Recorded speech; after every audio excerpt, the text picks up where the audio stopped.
මම ස්තුතිවන්ත වෙනවා පුරාවිද්‍යා අධ්‍යක්ෂ ජනරාල්තුමාට මට මේ වගේ අවස්ථාවක් ලබා දීම සම්බන්ධව. ඒ වගේම රසායන සංරක්ෂණ අංශයේ කාර්ය මණ්ඩලයට විශේෂයෙන් ස්තුතිවන්ත වෙනවා. ඒකට මෙතෙන්දී ඇත්තටම මතක් කරන්න ඕනේ කෘතවේදීව මේ කස්තුරි මහත්මියව විශේෂයෙන් මොකද පුරාවස්තු සංරක්ෂණය පිළිබඳ මම ප්‍රායෝගික පුහුණුව ලැබුවේ අනුෂා කස්තුරි මහත්මියගෙන්. මොකද එයා වසර 30කට අධික කාලයක් මේ ශාස්ත්‍රයේ ප්‍රධාන සංරක්ෂකාවක් හැටියට ක්‍රියා කරපු කෙනෙක්. ඉතින් පුරාවිද්‍යා විශේෂවේදී උපාධිධාරිණියක් හැටියට සංරක්ෂණය ගැන විශේෂයෙන් පුරාවස්තු සංරක්ෂණය ගැන මට ප්‍රායෝගික දැනුමක් තිබුණේ නැහැ. ඉතින් එතුමියත් එක්ක සම්බන්ධ වෙලා වැඩ කරාට පස්සේ තමයි මේ විෂය ගැන මට ලොකු ආසාවක් ඇති වුණේ. ඉතින් ඒ හරහා ලබාගත්තු යාවත් කාලීන දැනුම අත්දැකීම් ඒ ඔස්සේ තමයි ඇත්තටම මම මෙච්චර දුර ගමනක් මට එන්න රුකුලක් වුණේ. ඇගේ සහාය ඉතින් මේ අවස්ථාවේදී මම කෘතවේදීව ලංකාවේ නැතත් සිහි කරනවා. මම තෝරාගත්තු මාතෘකාව ඇත්තටම ලෝක පුරාවස්තු සංරක්ෂණය ගැන මොකද විශේෂයෙන්ම 2006 වසරේ ඉඳන් 2018 වසර වෙනකම් පුරාවිද්‍යා දෙපාර්තමේන්තුවේ සංරක්ෂණ අංශයේ හැටියට අපි ලංකාවේ ප්‍රධාන කෞතුකාගාරවල විශේෂයෙන් පුරාවිද්‍යා කෞතුකාගාරවලත් ඒ වගේම ප්‍රධාන රසායනාගාරයට ලැබෙන පුරාවස්තු වල විශේෂ සංරක්ෂණ ක්‍රියාවලියක් අඛණ්ඩව ක්‍රියාත්මක කරා. ඉතින් ඒ හරහා ලබාගත්තු අත්දැකීම් සහ ලැබුණු අපිට ලැබිච්ච අභියෝග සහ ඉදිරියේදී අපි කොහොමද මේ වගේ කාර්යයක් කරන්න කියලා පිළිබඳ අපිට ගැටලු ප්‍රශ්න පැන නැගිලා තිබුණා. නමුත් අපි හැම අභියෝගයක්ම ජයගෙන සෑහෙන දුරට ලංකාවේ පුරාවිද්‍යා කෞතුකාගාරවල පුරාවස්තු සංරක්ෂණ කටයුතු නියැලලා විශාල ජයග්‍රහණයක් අත් කරගත්තා. අපේ ඇත්තටම සංරක්ෂණ පුරාවස්තු සංරක්ෂණ ඉතාම සීමිත පිරිසක් අපිට ඉන්නේ. නමුත් ඒකාවන්ව කටයුතු කරලා අපි විශාල කාර්යභාරයක් මේ රට වෙනුවෙන් ඇත්තටම පුරාවස්තු සංරක්ෂණ ක්ෂේත්‍රයේ අපි නියැලලා ඉන්නවා. අපේ කණ්ඩායම පුංචි. නමුත් අපි සෑහෙන වැඩ කොටසක් අපිට කරන්න පුළුවන් කියන එක අද අපි තහවුරු කරලා තියෙනවා ගොඩක් වැඩවලින්. ඒ වගේම ඉතින් මම කල්පනා කරා ඒ අපි ලබාගත්තු අත්දැකීම් ඔබලටත් බෙදලා දෙන්න ප්‍රායෝගිකව අපි කොහොමද පුරාවස්තුවක් අපේ අතට ගත්තනම් පටන් සංරක්ෂණ ක්‍රියාවලිය අවසාන වෙනකන් අපි කොහොමද පුරාවස්තුවක් එක ගනුදෙනු කරන්න කියන කාරණය. ඒ වගේම තමයි විශේෂයෙන්ම කියන්න ඕන අපි කරන කාර්ය අපි හරියට කරොත් ඇත්තටම අපේ මේ අවසාන ඵලය ගෙන යන්නේ අපි තවත් පරම්පරාවකට. ඉතින් එතෙන්දී අපි පාවිච්චි කරන අපි යොදා ගන්න ක්‍රමවේද ඇත්තටම කියනවා නම් තිරසාර සංරක්ෂණ ක්‍රමවේදයන්ට යටත්ව අපි කරන්න ඕනි කියන තැන අපි අද ඉන්නේ. මොකද ලෝකයේ අද කතා වෙනවා හැම තැනකම මේ තිරසාර සංවර්ධනය සස්ටේනබල් ඩෙවලොප්මන්ට්ස් ගැන. ඉතින් ඒ වගේ අවස්ථාවක ඉතින් අපිත් ඇත්තටම ලෝකයක් එක්ක ගමන් කරන්න ඕනේ. ඒක යාවත් කාලීන දැනුම අපිට ඕන වෙනවා. ඉතින් මම කල්පනා කරනවා ඉතින් මේ පුංචි දේශනෙන් ඒ කාර්යයට පුංචි රුපලක් හරි මට ලබලා දෙන්න තියෙනවා නම් ඒක දෙපාර්තමේන්තුවක් හැටියට අපිට කරන්න පුළුවන් මෙහෙවරක් හැටියට මම සැලකනවා. ඉතින් මම බලාපොරොත්තු වෙනවා මගේ දේශනෙන් යම්කිසි දෙයක් ඔබලට ප්‍රායෝගික පැත්තෙන් ලබලා දෙන්න. ඇත්තටම සංරක්ෂණයේදී අපි ප්‍රධාන වශයෙන්ම අවධානය යොමු කර යුතු ප්‍රධානම කරුණක් තමයි මේ කන්සර්වේෂන් එතික්ස් කියන ඒවා. ඇත්තටම අපි ළඟ නැත්තේත් ඒ දේ. මොකද හැම දෙයක්ම විනයක් සහිතව සිද්ධ වෙන්න ඕනි කියන තැන මේ පුරාවිද්‍යා විෂය තුල අපි ඉන්න පිරිසක්. ඉතින් ඒ දේම සංරක්ෂණයටත් සිද්ධ වෙන්න ඕන. සංරක්ෂණ විෂය තුල ඇත්තටම මෙතෙන්දී මට මගේ දේශනේ මම ගොඩක් අරමුණු කරන්නේ රසායන විද්‍යාව, සංරක්ෂණ විද්‍යාව, පුරාවිද්‍යාව සහ කෞතුකාගාර විද්‍යාව කියන විෂය පතය හතරම ආවරණය වෙන විදිහට. මොකද මෙතෙන්දී සංරක්ෂණය කියලා තනි විෂයකට අපිට කතා කරන්න බෑ. පුරාවස්තු සංරක්ෂණය කියන විෂය. ඒ නිසා විවිධ පරාස ඔස්සේ මේ විෂය කතා කර යුතු වෙනවා. ඒ නිසාම අර කියපු මුල් විෂයන් හතරට අනුකූල වෙන විදිහට තමයි මම මෙතෙන්දී කතා කරන්න බලාපොරොත්තු වෙන්නේ. ඇත්තටම අපිට පුරාවස්තුවක් අපේ අතටපත් වුණාට පස්සේ නිරන්තරයෙන්ම අපි අවධානය යොමු කරන්න ඕන අපි ළඟට ආවහම අපි පුළුවන් තරම් අපිට හැකි ආකාරයෙන් උපරිම ආරක්ෂාවක් ඒ පුරාවස්තුවට ලබා දෙන එක අපේ යුතුයකම වගකීම වෙනවා. කොහොමද අපි මේ දේ කරන්න කියන දේ තමයි වැදගත් වෙන්නේ.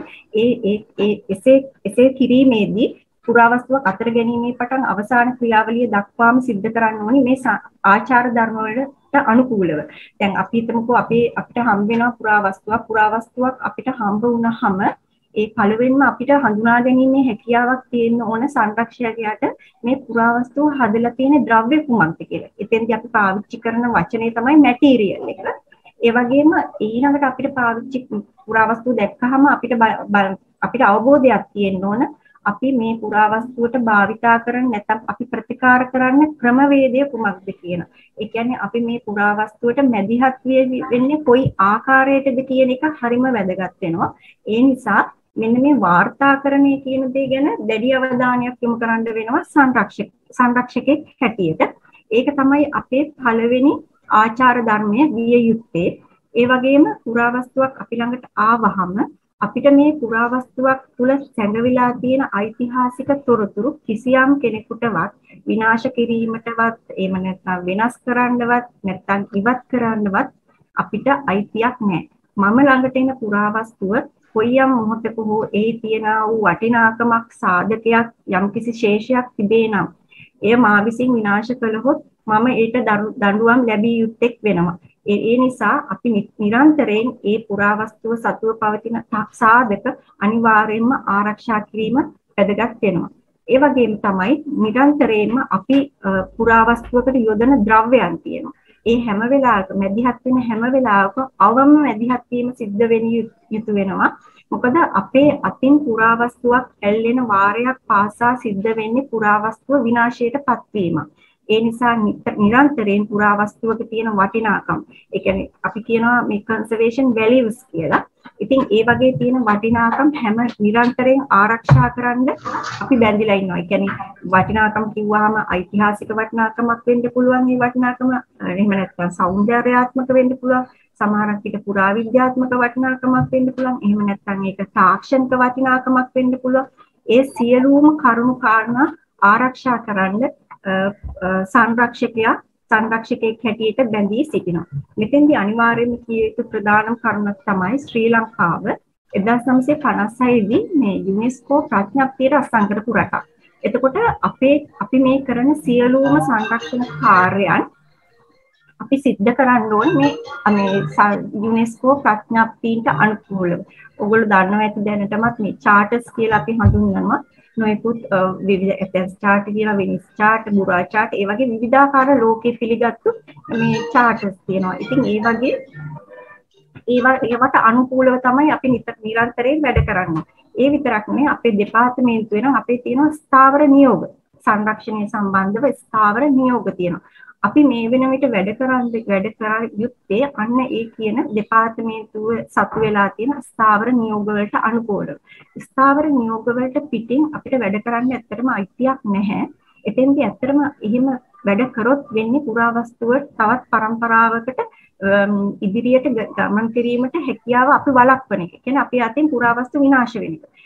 කියන්නේ එතෙන්දී අපි බැඳී සිටිනවා මේ විදිහට ලෝකයේ පිළිගත්තු ප්‍රඥාප්තියින්ට දෙපාර්තමේන්තු ආයතනයේ සතු වෙලා තියෙන එතකොට ස්ථාවර නියෝගවලට ඒ වගේ දේවල් වලට අපි බැඳිලා සිටිනවා අපේ රාජකාරී කරනකොට. ඒතුලින් ඇත්තටම අපේ ගොඩක් වෙලාවට අපි අතින් සිද්ධ වෙන හානි අවම කරගැනීමේ හැකියාවක් අපිට තියෙනවා. මෙතෙන්දි විශේෂයෙන්ම කියන්න ඕන දෙයක් තමයි ඇත්තටම පර්යේෂකයෝ කියන්නේ ගොඩක් විශ්ලේෂණ කරනවා, ඊළඟ අලුතින් දේවල් සොයා ගන්නවා, සමහරක් වෙලාවට රසායන ද්‍රව්‍ය හොයා ගන්නවා වෙන්න පුළුවන්. එහෙම නැත්නම් අලුත් තාක්ෂණික දේවල් හොයා ගන්න වෙනවා පුළුවන්. නමුත් ඒ සියලු සොයා ගැනීම පාවිච්චි කරත් මට අයිතියක් නැහැ මා සොයාගත්තු දේවල් පුරාවස්තුවකට මගේ සිතුමනාපිට අදාළ කරගන්න, යොදා ගන්න. ඒ විදිහට මම දෙයක් සොයාගත්තොත් අනිවාර්යයෙන්ම මම ජාත්‍යන්තරයට ඒක පර්යේෂණයක් හැටියට, පර්යේෂණ පත්‍රිකාවක් හැටියට ඉදිරිපත් කිරීම අනිවාර්යයෙන්ම කළ යුතු වෙනවා. ඒ විදිහට ජාත්‍යන්තරයට ඉදිරිපත් කරලා කතිකාවතක් ගොඩනගාගෙන නිර්දේශ ලබාගත්තට පස්සේ තමයි සංරක්ෂකෙක් හැටියට මට පුරාවස්තුවකට ඒ වගේ දේවල් යොදා ගැනීමේ අයිතිය තියෙන්නේ. ඒ නිසා Tamante හිතුමනාපිට දේවල් කරන්න මේ සංරක්ෂණ ආචාර ධර්ම තුල ඉඩක් ලැබෙන්නේ නැහැ. ඒක තමයි අපි සංරක්ෂණය සම්බන්ධයෙන් ඉගෙන ගන්න ඕන පළවෙනි කාරණය. මොකද නැත්නම් අපි හිතනවා මේක හරීම ලේසියෙන් කරන්න පුළුවන් දෙයක් හැටියට. නමුත් මේක ලේසි දෙයක් නෙවෙයි. භාවනාවක් වගේ දෙයක්. ඉතින් විනය කියන දේ මෙතෙන්දී ඉතාමත් අත්‍යවශ්‍ය වෙනවා. සංයමය කියන දේ හරිම වැදගත් වෙනවා. ඉතින් ඒ හරහා ලබාගත්තු දැනුම කොහොමද අපි මේ පුරාවස්තු සංරක්ෂණයේදී යොදාගන්නේ කියන එක ගැන හරි වැටහීමක් නැත්තොත් වෙන්නේ පුරාවස්තු තව තවත් විනාශයට හායනයට අපි අතින්පත් වෙන එක. ඒ නිසා මේ කරුණ තමයි අපි පළවෙනියෙන්ම දැනගත යුත්තේ.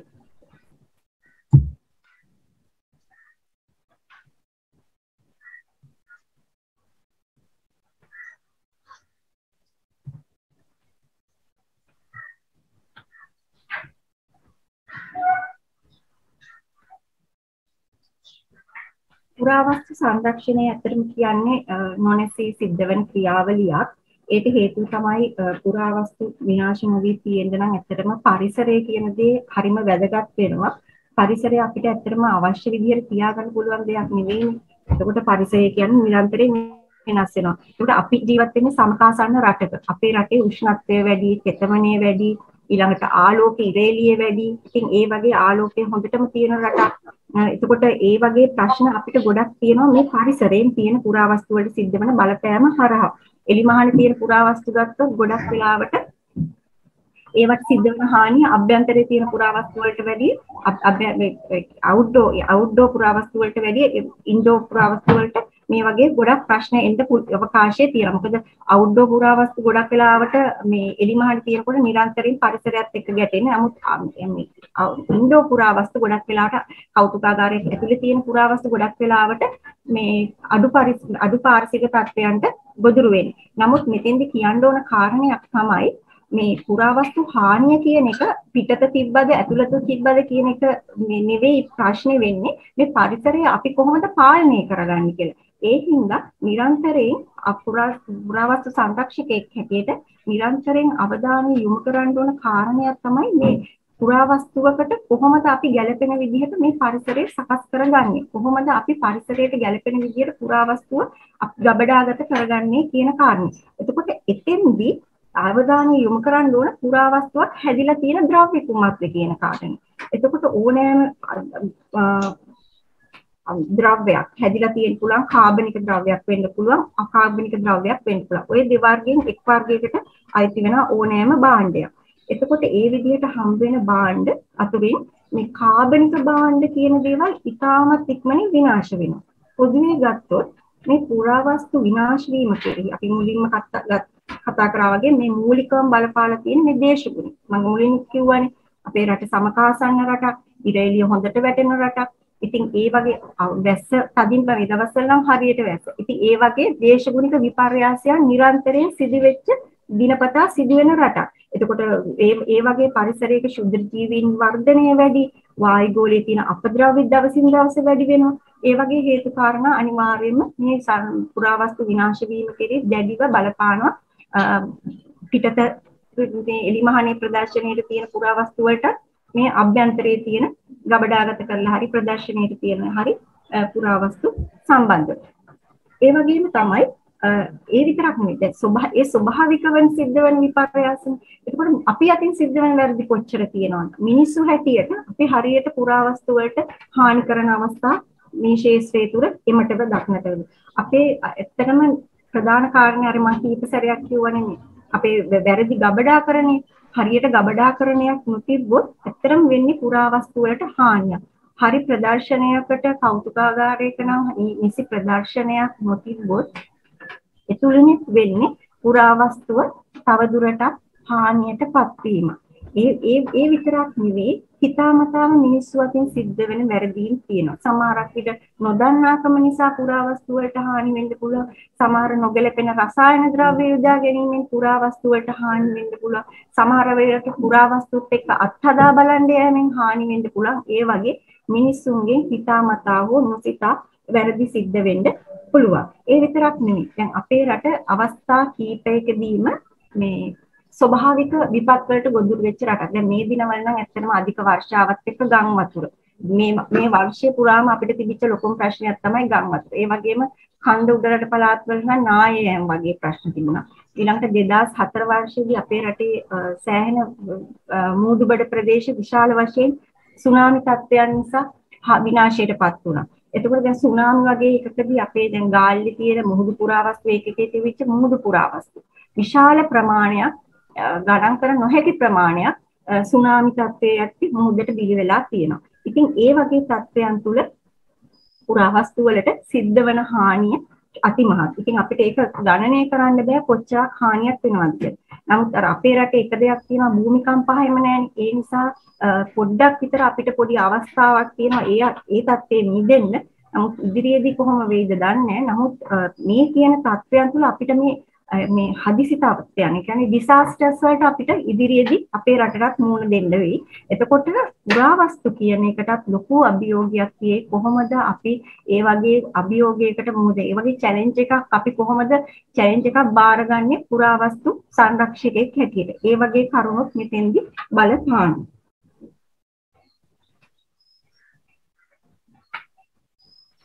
මෙතෙන්දී විශේෂයෙන්ම මම කතා කරන්න බලාපොරොත්තු වෙනවා කියලා කිව්වේ ලෝහ පුරාවස්තු. නමුත් අපේ සංරක්ෂණ ක්‍රමවේදයක් තියෙනවා. සාමාන්‍ය ක්‍රමවේදයක්. ලෝකේ ඕනෑම තැනක කරන්නේ මේ ක්‍රමවේදයමයි. ඉතින් ඒ ක්‍රමවේදයම තමයි අපේ රටේ භාවිතා වෙන්නේ. දැන් සංරක්ෂකයාට පුරාවස්තුවක් ලැබුණාට පස්සේ අනුගමනය කරන ක්‍රමවේද ටික තමයි මේ දක්වලා තියෙන්නේ. පළමුව තමයි තමන් ළඟට එන පුරාවස්තුව පිළිබඳ පැහැදිලි අධ්‍යයනයක් කරන එක සංරක්ෂකයාගේ වගකීම. නැතුව මගේ ළඟට පුරාවස්තුවක් ආව ගමන්ම මම පුරාවස්තුවට ප්‍රතිකාර ආරම්භ කරන්න යන්නේ. මම කරන පළවෙනි දේ තමයි පුරාවස්තුව පිළිබඳ පළමු අධ්‍යයනයක් කරනවා. ට්‍රීට්මන්ට් එක ස්ටඩි කරනවා. අපි මොනවද මේකට කරන්නේ? පුරාවස්තුව ගැන අධ්‍යයනය කරන ට්‍රීට්මන්ට් එක අපි ස්ටඩි කරනවා. මොන වගේ දේවල්ද අපි කරන්නේ? පුරාවස්තුව හඳුනා ගැනීම හරිම වැදගත් වෙනවා. මොකද අපි යොදන මේ ට්‍රීට්මන්ට් එකට අධ්‍යයනය කිරීම සඳහා. ට්‍රීට්මන්ට් එක අධ්‍යයනය කරන්න අපි පැහැදිලිවම පුරාවස්තු හඳුනා ගන්න ඕනේ. පුරාවස්තුව හැදිලා තියෙන ද්‍රව්‍ය කොහොමද? ඒකේ තියෙන විනාශයන් කොහොමද? ඒ වගේ කරුණු කාරණා කීපයක් අපි අඳුර ගන්න වෙනවා. ඉදිරියේදී මම මේ ගැන ටිකක් විස්තරාත්මකව කතා කරන්න. ඊළඟට අපි කරන්න ඕන දේ තමයි පිරිසිදු කිරීම. ඊළඟට අපේ පියවර තමයි අපි පිරිසිදු කර ගැනීම කරන්නේ පුරාවස්තුව. ඊළඟට අපි පුරාවස්තුව ස්ථාවර කර ගැනීමක් කරනවා. ස්ථාවර කර ගැනීමක් කියලා කියන්නේ තවදුරටත් මේ පුරාවස්තුවට සිද්ධ වන හානිය අවම කර ගැනීම. එතකොට ඒ පුරාවස්තු ස්ථාවර කර ගැනීමක් නැත්නම් තහවුරු කර ගැනීමක් අපි කරගන්න අවශ්‍ය වෙනවා. නැත්නම් කොන්සොලිඩේෂන් කියන්නේ ඒ තහවුරු කර ගැනීම තමයි. ඊට පස්සේ තමයි අපි තවදුරටත් මේක අපි කියවනේ අපේ අරමුණ වෙන්න ඕන තවත් පරම්පරාවක මේක අරගෙන යනවා කියන දේ. එතකොට මේ පරම්පරාවට අපි අරගෙන යන්න නම් මේ අපි කරපු ක්‍රමවේද අතරමඟ නතර කරලා හරියන්නේ. එතකොට අපි ආරක්ෂිත ආලේපයක් ගැල්වීමක් කරන්න වෙනවා. 14 කියලා අපි කියනවා. ඒක පුරාවස්තු වර්ග අනුව වෙනස් වෙනවා. ඊළඟට දැන් මේ පුරාවස්තුවේ යම්කිසි කැඩී බිඳීමක් තියෙන්න පුළුවන්, නැත්නම් කෑලි ගැලවිලා තියෙන්න පුළුවන්. සමහරක් වෙලාවට අපිට අවශ්‍ය වෙන්න පුළුවන්. එතන පිරවීමක් කරන්න වගේ දෙයකදී අපි එතනදී මේ යම්කිසි ඇලවීමකට පුරාවස්තුව ලක් වෙනවා. නැත්නම් පිරවීමක් අපි එතෙන්දී කරනවා. එතකොට මේ හැම එකක්ම කරන්නේ හරි ක්‍රමවේදයකට. හරි විනයක් සහිතව පිළිගත්තු ක්‍රමවේදවලට අනුකූලව තමයි මේ සියලුම ක්‍රියාවලිය සිද්ධ කරන්න අවශ්‍ය වෙන්නේ. අවසානයේදී තමයි අපි තැම්පත් කිරීම නැත්නම් ස්ටෝරේජ් එක කියන එක මෙතෙන්දී හරිම වැදගත් වෙනවා. මොකද අපේ රටේ නැත්තේ ඒ දේම තමයි. අපි ප්‍රධාන රසායනාගාරයට පුරාවස්තුවක් ආවම මේ කියපු ක්‍රමවේද වලට අපි සංරක්ෂණය කරලා දීලා අපි අන්තිම තැනදී පෙරදෙනවා. මොකද අපිට හරි මේ ගබඩාකරණයක් නැහැ. නිසි ගබඩාකරණයක් අපේ රටේ ඇත්තෙම නැහැ. අපි මෙතනින් පුරාවස්තුවක් අපි ළඟට ආවහම අපි කියනවා මෙන්න මේ විදිහට ඕගොල්ලෝ මේ පුරාවස්තුව ගබඩාගත කරන්න. මෙන්න මේ කියන උපකරණ යටතේ තියන්න. මෙන්න මේ පරිසර තත්ත්ව යටතේ තියන්න. මෙන්න මේ විදිහේ මැටීරියල්, පැකින් මැටීරියල්ස් නැත්නම් ඇසුරුම් උපකරණ පාවිච්චි කරන්න. නමුත් ඇත්තටම ඒකෙන් හරිම අතලොස්සයි මේ කියන අපි දෙන නිර්දේශයන්ට යට වැඩ කටයුතු කරන්න.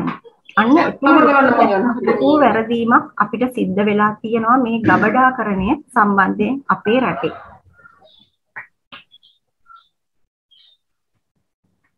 ඊළඟට කියන්න ඕනේ දේ තමයි මෙන්න මෙතෙන්දී දැන් අපි ළඟට මේ විදිහට පුරාවස්තුවක් ආවහම දැන් අපි දන්නවා දැන් ඇත්තටම කැණීමකින් නම් පුරාවස්තු හම්බුනහම අපි තේරීමක් කරන සෝටිං කියලා කියන කැණීමකදී නම් අපි ඒ විදිහටම තමයි සංරක්ෂකයෙකුට පුරාවස්තු ආවහම සංරක්ෂකයා ඒ විදිහටම ක්ලාසිෆයි කරගන්නවා වර්ගීකරණයකට ලක් කරනවා. නමුත් ඒ විදිහට එන පුරාවස්තු මල්ලංගට පුරාවස්තුවක් ආවම මට ඕන විදිහට ඒකට ප්‍රතිකාර යොදන්න හැකියාවක් මට නැහැ.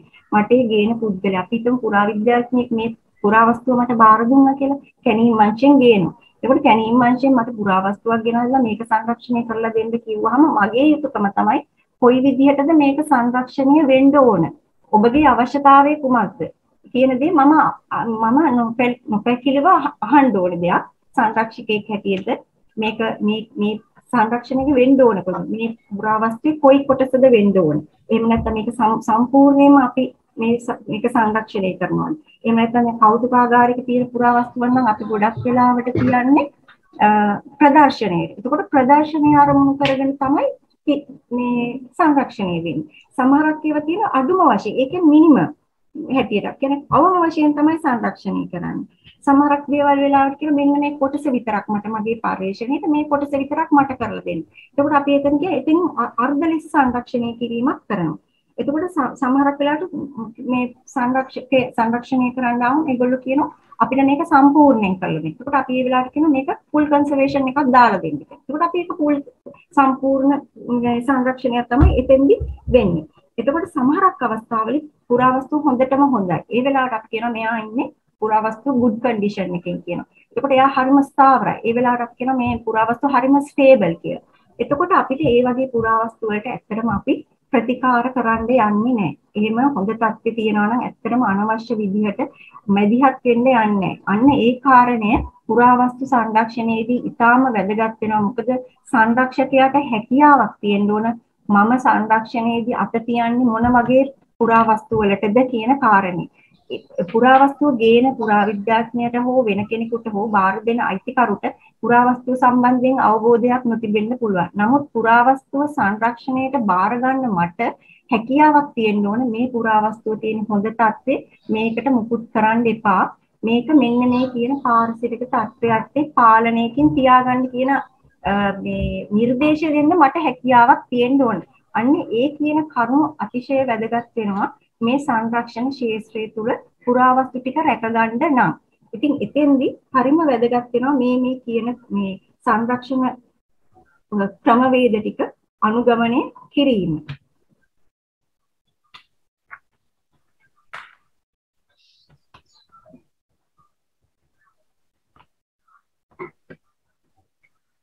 එතකොට දැන් අපි අර මුලින්මත් කිව්වනේ අපි ට්‍රීට්මන්ට් ස්ටඩි එකක් කරනවා කියන පුරාවස්තුවට අපි ප්‍රතිකාර යොදන්න කලින් අපි මේක ගැන පුරාවස්තු ගැන හොඳ අධ්‍යයනයක් කරනවා.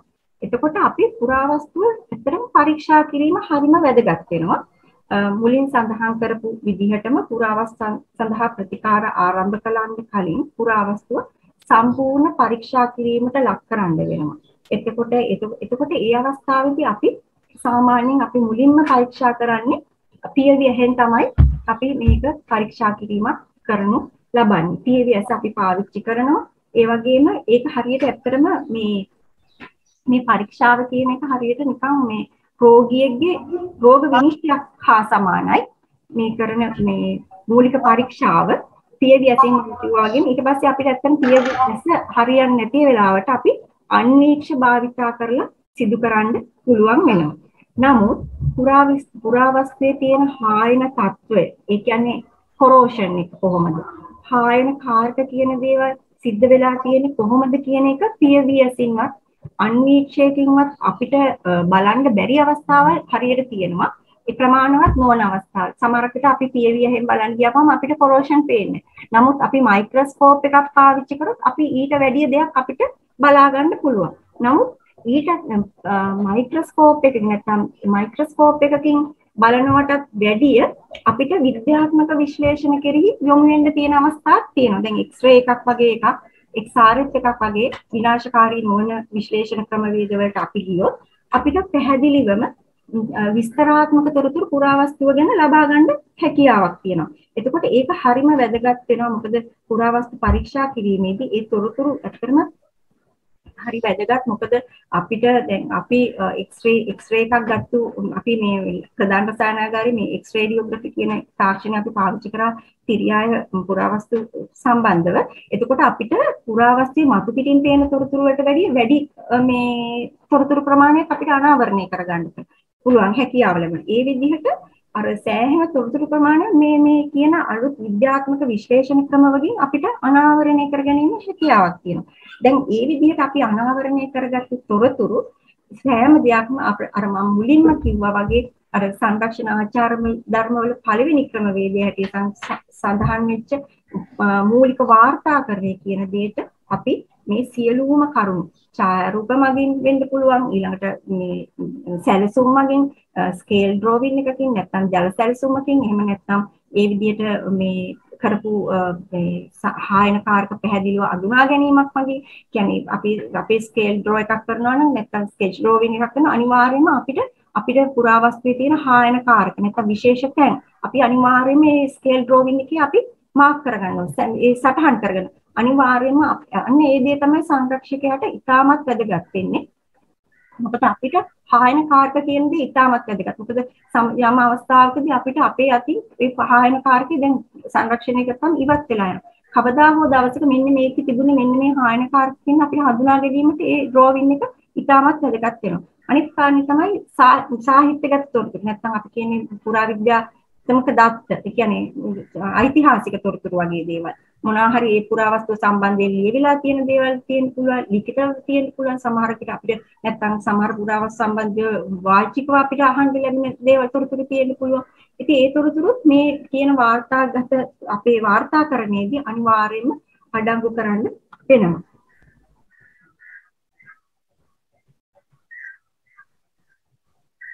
අර මම මුලින්ම කිව්වනේ අපි කතා කරන්නේ ලෝහ පුරාවස්තු ගැන කියලා. එතකොට මේ ලෝහ පුරාවස්තු කියන කාරණේදී මම ලෝහ පුරාවස්තු වර්ග 3ක් ගැන කතා කරන්න බලාපොරොත්තු වෙනවා. එකක් සමමිශ්‍ර ලෝහ පුරාවස්තු ගැන මුලින්ම කතා කරනවා. ඒ වගේම රිදී පුරාවස්තු ගැන කතා කරනවා සහ යකඩ පුරාවස්තු ගැන කතා කරනවා. මේ ක්ෂේත්‍රයේ තමයි වැඩිමනක්ම අපිට හම්බෙන අපිට රසායනාගාරයට හම්බෙන පුරාවස්තු අතරක් තියෙන. ඒ වගේම කෞතුකාගාර වලින් අපින් වැඩිපුරම ඉල්ලීම් කරන්නේ ගොඩක් වෙලාවට මේ තඹ මිශ්‍ර ලෝහ පුරාවස්තු තමයි වැඩි හරියක්ම සංරක්ෂණයට අපේ වැඩි අවධානය යොමු වෙලා තියෙන සහ අපෙන් ඉල්ලීම් කරන්නේ.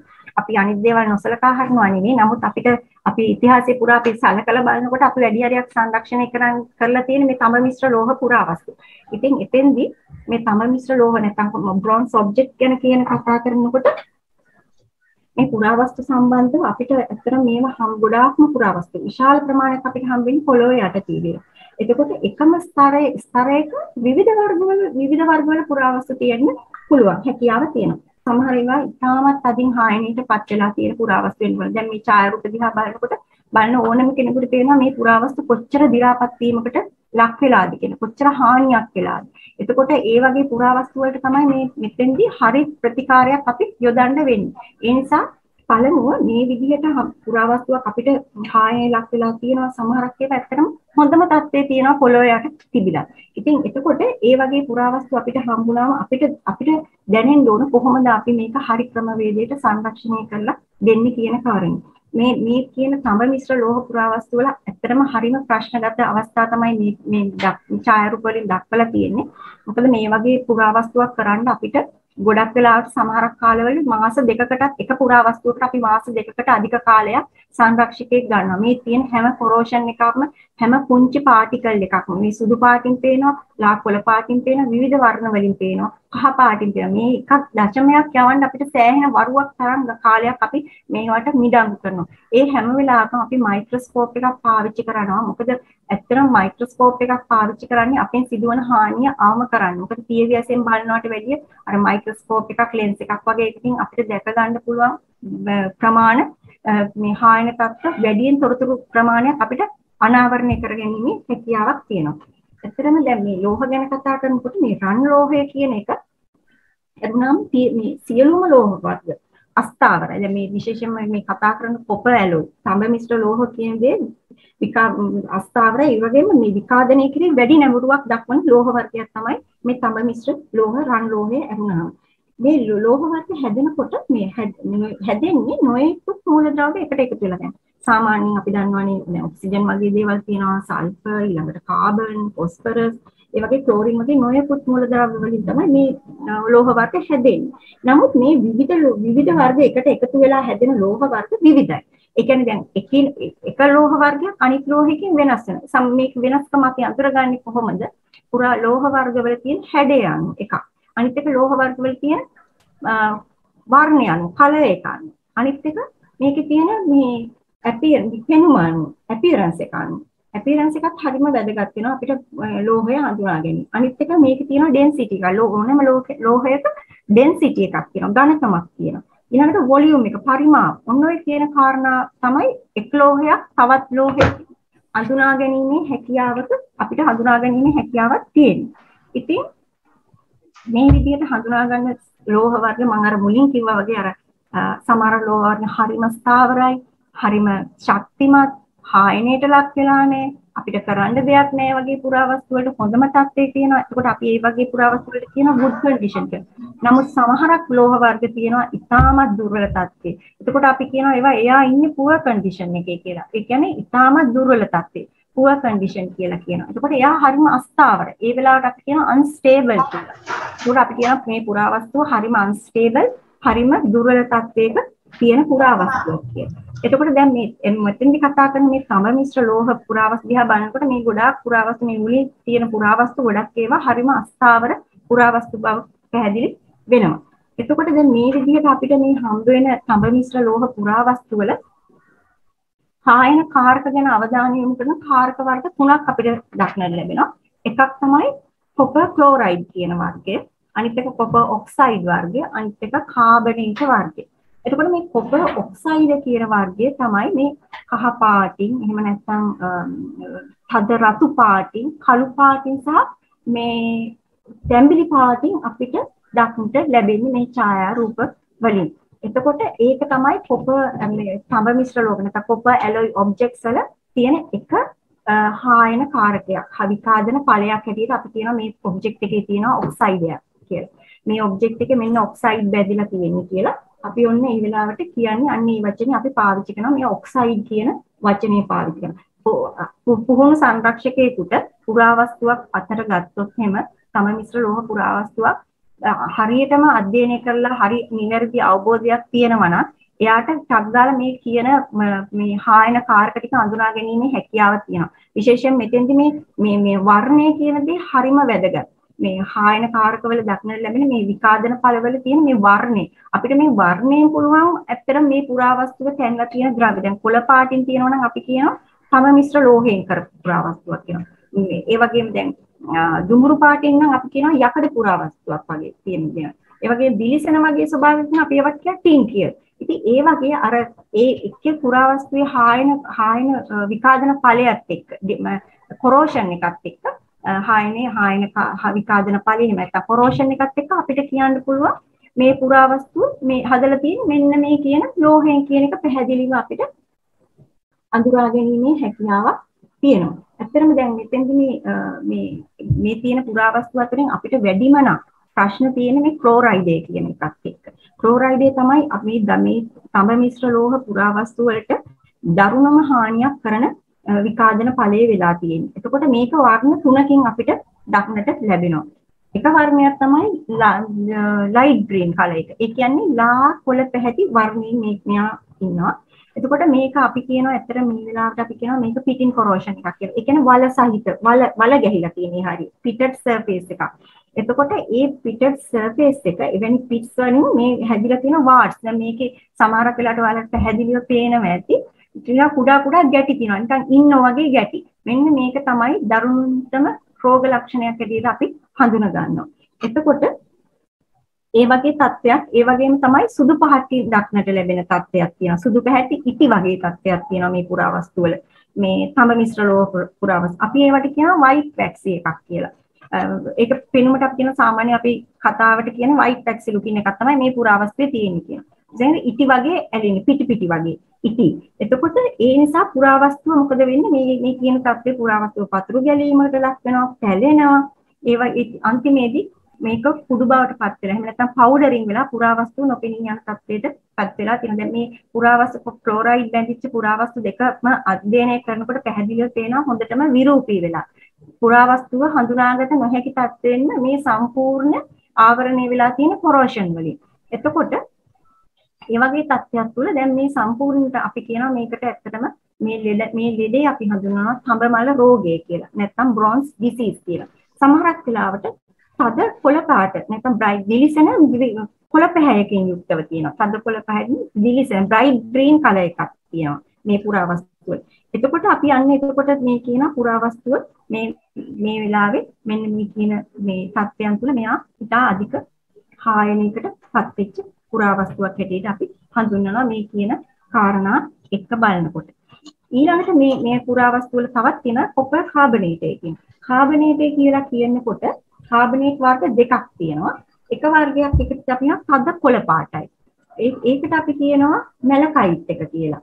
ඒක නැත්තම් අපි කියනවා මැලකයිට් කියලා. මේක නැත්තම් තද බැඳීමක්. ඇත්ත බැඳීමක් වගේ නැත්තම් මේක අපි කියනවා ඇත්තටම පැටිනා එක කියලා. මේ පැටිනා එක අපි කොයි වෙලාවකවත් ඉවත් කරන්නේ මේක ආරක්ෂා වෙනවා. පැටිනා එකට පුංචිවත් හානියක් වෙන්න අපි දෙන්නේ නැහැ. හැකිතරම් අපි පැටිනාව ආරක්ෂා කරන්න ඕන. නමුත් දැන් අපි මුලින් කතා කරා තඹමල් රෝගය ගැන කතා කරන්නේ බ්‍රොන්ස් ඩිසීස්. අනිවාර්යයෙන්ම අපි බ්‍රොන්ස් ඩිසීස් යවනවා. මේ කොළ පාටින් තියෙන තද කොළ පාටින් මේ දිලිසෙන බ්‍රයිට් ග්‍රීන් කලර් එකෙන් තියෙන ඒ වගේම සුදු පාටින් තියෙන මේ වගේ පුල්ලි තියෙන මේ හැමදේම අත. නමුත් අතන අපිට කාබනේටයක් හැටියට තියෙන තද කොළ පැහැයෙන් පැටිනාව අපි කොයි වෙලාවකවත් ඉවත් කරන්නේ. ඒක තමයි අපේ ඓතිහාසික සාධකය වෙන්නේ මේ තඹ මිශ්‍ර ලෝහ පුරාවස්තුවක. ඉතින් ඒ වගේ තැන් අපි හැම වෙලාවෙම රැක ගැනීම අවශ්‍ය වෙනවා. ඊළඟට තමයි තද නිල් පාටිනුත් මේ කාබනේට් එක දක්නට ලැබෙනවා. ඒ වගේ වෙලාවකට අපි කියන්නේ ඒක ඇසුරයිට් එක කියලා. ඒ වගේ තද නිල් පාටින් තියෙන එකත් අපි ඉවත් කරන්නේ. ඒකත් රකින්න. ඉතින් තද කොළ පාට එක තමයි බහුලව තියෙන තද නිල් පාට එකත් අපිට අපේ පුරාවස්තු සංරක්ෂණයේදී අපිට හම්බ වෙනවා මේ තව මිශ්‍ර ලෝහ පුරාවස්තු වල.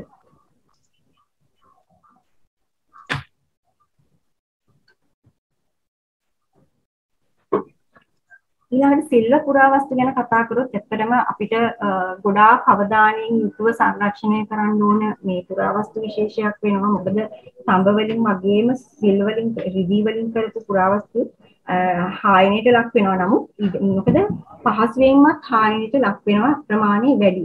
එතකොට මොකද මේ දෙවර්ගයේම මේ මතු පිට තියෙනවා පුංචි සිදුරු. එතකොට ඒ සිදුරු තුලින් මේ ඇතුළට ගමන් කරනවා තෙතමනේ වාතයේ තෙතමනේ වගේ දේවල් ගමන් කරපුවාම එතෙන්දී පුරාවස්තුව විනාශ වෙන්න තියෙන ඉඩකඩ වැඩි. නමුත් තඹ යකඩ වලට වඩා විකාදන ඵල අඩු ප්‍රමාණයක් තමයි ඇත්තටම මේ කොරෝෂන් මේ තත්ත්වයක් තමයි ත්‍රිදී පුරාවස්තු වල දකින්න ලැබෙන්නේ. දැන් අර කලින් දැක්ක තඹ මිශ්‍ර ලෝහ පුරාවස්තු වල තිබිච්ච හායන තත්ත්වයට වඩා අඩු තත්ත්වයක් නෙමෙයි සිල්ව පුරාවස්තු වල දැන් දකින්න හම්බෙන්නේ. අන්න එහෙම තත්ත්වයක් දක්නට ලැබෙනවා. එතකොට මෙතෙන්දී ත්‍රිදීමය පුරාවස්තුවක් හායනයට ලක් වෙලා තියෙන ආකාර කීපයක් අපිට මේ දකින්න ලැබෙනවා. ගොඩක් වෙලාවට මේ ත්‍රිදී පුරාවස්තුවේ අඳුරු පාටක් තියෙනවා. අර කහ පැහැ කියන එක අඳුරු පැහැති කහ පැහැයක් තමයි තියෙන්නේ. ඒ වගේම ඔපෙන් අඩු බවක් තියෙනවා. දැන් මේ දිහා බලනකොට දැන් ඕනෙත් වෙන අර කළු පාට වෙලා වගේ දැන් ගෙදරක අර අපේ දැන් ඔය රිදී ජුවලරිස් තියෙන ආභරණ වගේ දේවල් ඒවා ගොඩක් වෙලාවට කළු පාටට තියෙනවනේ. කාලෙත් එක්ක ඒක තමයි එතෙන්දී කොරෝෂන් එක තැම්පත් වෙනාම මේ වෙන්නේ එතන තවදුරටත් අර වර්ණයේ පැහැ වෙනස් වෙන එක. ඒ නිසා කළු පැහැති මතු පිටක් දක්නට ලැබෙනවා. මේ විදිහට මේ දක්නට ලැබෙන වර්ණයන් ගැන කතා කරනකොට සමහරක් ඒවා තියෙනවා හරිම ඩල් අඳුරු පැහැයයි. අඳුරු පැහැති අලු පැහැයක් තියෙනවා. සමහරක් ඒවා මේ සුදු පහට මතු පිටක් දැනේ. සමහරක් ඒ වෙලාවට මේ කළු පැහැයක් දක්නට ලැබෙනවා. මියලි දේශගුණික වගේ පරිසරවල වගේ දේවල් ඒ වගේම වැලලිච්ච පස්තර අතර තියෙන මේ රිදීමේ පුරාවස්තු වල මේ හායන තත්ත්ව දකින්න පුළුවන් වෙනවා. අවු පැහැ කියන එක හරීම මේ පුරාවස්තු වල දක්නට ලැබෙන දෙයක් තමයි මේ රිදී පුරාවස්තු වල. ඒ වගේම අධික තෙතමනේ අධික පරිසරයකදී තමයි මේ අඳුරු පාට අර මුලින් කිව්වා වගේ මේ අඳුරු පාටෙන් යුක්ත අඳුරු පැහැති මේ අලු පැහැයක් තියෙන සුදු පැහැති මතු පිටවල් දක්නට ලැබෙන්නේ මේ තෙතමනේ අධික පරිසර තත්ත්වයක් තුල. ඇත්තටම දැන් මේ තියෙනවානේ මේ කොළ පාට පැල්ලම් ඇවිල්ලා තියෙනකොට කෙනෙකුට හිතෙන්න පුළුවන් කොහොමද රිදී පුරාවස්තුවට කොළ පාටක් ආවේ කියලා. ඇත්තටම කොළ පාට ඇවිල්ලා තියෙන්නේ මේ රිදී මේ පුරාවස්තුව හදීමේදී තඹ ටිකක් පාවිච්චි කරලා තියෙනවා. ඒ තඹ පාවිච්චි කරපු නිසා මේක කොළ පාටින් කොරෝෂන් එක විකාදන ඵලය දකින්න පුළුවන්කම ලැබෙනවා. ඇත්තටම දැන් මේ සමහරක් රිදී ලෝහවල අර මම මුලින් කිව්වනේ කළු පාට කියන සුලභව දකින්න පුළුවන් කියලා. මේ තෙතමනේ තියෙන අධික පරිසරවලදී ඒ වගේම තෙතමනේ නැති පරිසරයකදී මේ පුරාවස්තු වල මේ ලෝහ මේ රිදීමය පුරාවස්තු වල මේ කළු පැහැ කියන එක දක්නට ලැබෙනවා. ඊළඟට කතා කරන්නේ අපිට ප්‍රශ්න වැඩිම පුරාවස්තු විශේෂයක්. ඒ වගේම තමයි ඇත්තටම මේ පුරාවස්තු තමයි අපි පුහුණු වන සංරක්ෂකයෙක් කවුරු හරි කෙනෙක් පුහුණු සංරක්ෂණ පුහුණුවක් ලබා ගන්න આવොත් අපි ඉස්සරහම දෙන්නේ මෙන්න මේ යකඩ පුරාවස්තු. මොකද අතහුරු වෙන්න සහ මේ බයක් සැකක් නැතුව අර පුරාවස්තුවත් එක්ක ගනුදෙනු කරන්න අපි හුරුව ලබා දෙන්නේ යකඩ පුරාවස්තුත් එක්ක. ඒ ඇත්තටම මේ මෙතෙන්දී කියන්න ඕන දේ තමයි මේ අනික් පුරාවස්තු වලට වැඩිය ගනුදෙනු කරන්න හරිම ලේසි යකඩ පුරාවස්තුත් එක්ක. නමුත් අර සමහර අවස්ථා තියෙනවා අපි පරිස්සමට මේ පුරාවස්තුත් එක්ක ක්‍රියා කළ යුතු තැන්. ඉතින් දැන් මේ පුරාවස්තු පරීක්ෂා කරනකොට පැහැදිලිව හඳුනා ගන්න පුළුවන් දෙයක් මම කියවනේ අර සමහර පුරාවස්තු හරිම ස්ථාවරයි කියලා ස්ටේබල් කියලා සමහරක් ඒවා මේ හරිම දුර්වලයි. හරිම අන්ස්ටේබල් අස්ථාවරයි. ඒ වගේම දවසින් දවස හායනයට ලක් වෙනවා. ඒ කියන්නේ එතකොට අපි එතෙන්දි පාවිච්චි කරනවා actively corroding කියන තත්ත්වය. actively corroding නැත්නම් active corrosion කියන තත්ත්වය තමයි අපි එතෙන්දි පාවිච්චි කරන්නේ. ඒ කියන්නේ සක්‍රීයව හායනයටපත් වෙමින් තියෙනවා. මේ දකින මොහොතේ පුරාවස්තුව විනාශයටපත් වෙනවට අපි කියනවා actively corroding කියලා. ඒ විදිහට ඉතා වේගයෙන් හායනයට පත් වෙන ලෝහයක් තමයි අපි මේ කතා කරන යකඩ පුරාවස්තු කියන්නේ. දැන් අපි දන්නවානේ දැන් ගෙදරක නම් ඇත්තටම යකඩ මේ මොනවාද ඇන වගේ දේවල් තියෙනවා. යකඩ ඇණයක් වුණත් ඉක්මනට දිරලා යනවා. ඕන වෙලාවක පැහැදිලිවම දකින්න පුළුවන් දෙයක් නේ. යකඩ පුරාවස්තුවක් විතරක් නෙමෙයි.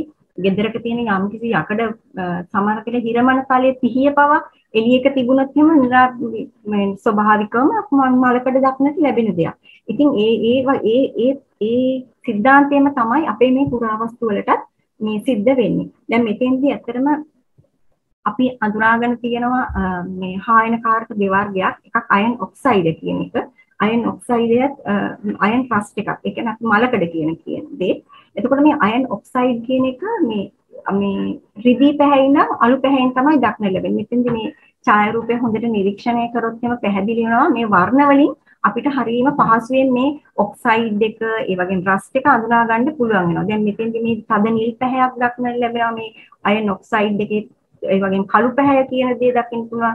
දුඹුරු පැහැය, රතු පැහැය මේ තැන් වලින් අපිට හොඳටම අධ්‍යයනය කරලා එතකොට අපිට මේ වර්ණයත් එක්ක අපිට පුදුම වෙන සංරක්ෂකයකට ඇත්තටම හරිම පහසුයි මේ වර්ණ ටික අපේ ඔළුවට ගත්තොත් පුරාවස්තුවේ තියෙන විකාදන ඵල ටික යකඩ පුරාවස්තුවක තියෙන විකාදන ඵල ටික අඳුනා ගන්න. මේක කොයි ලෝහමය පුරාවස්තුවකට අපිට අදාළ කරගන්න පුළුවන්.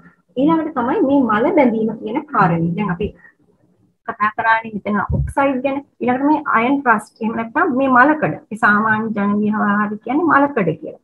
මේ අයන් රස්ට් කියන එකත් ඉතාමත් වැදගත් කොරෝෂන් එකක් හැටියට හඳුන්වන්න පුළුවන්. මේ අයන් රස්ට් ඇත්තට මේ තියෙන්නේ මේ අපිට ජයවර්ධනපුර විශ්වවිද්‍යාලයෙන් අපේ ප්‍රධාන රසායනාගාරයට ගෙනත් දුන්නා මේ රජගලින් හම්බෙච්ච පුරාවස්තු.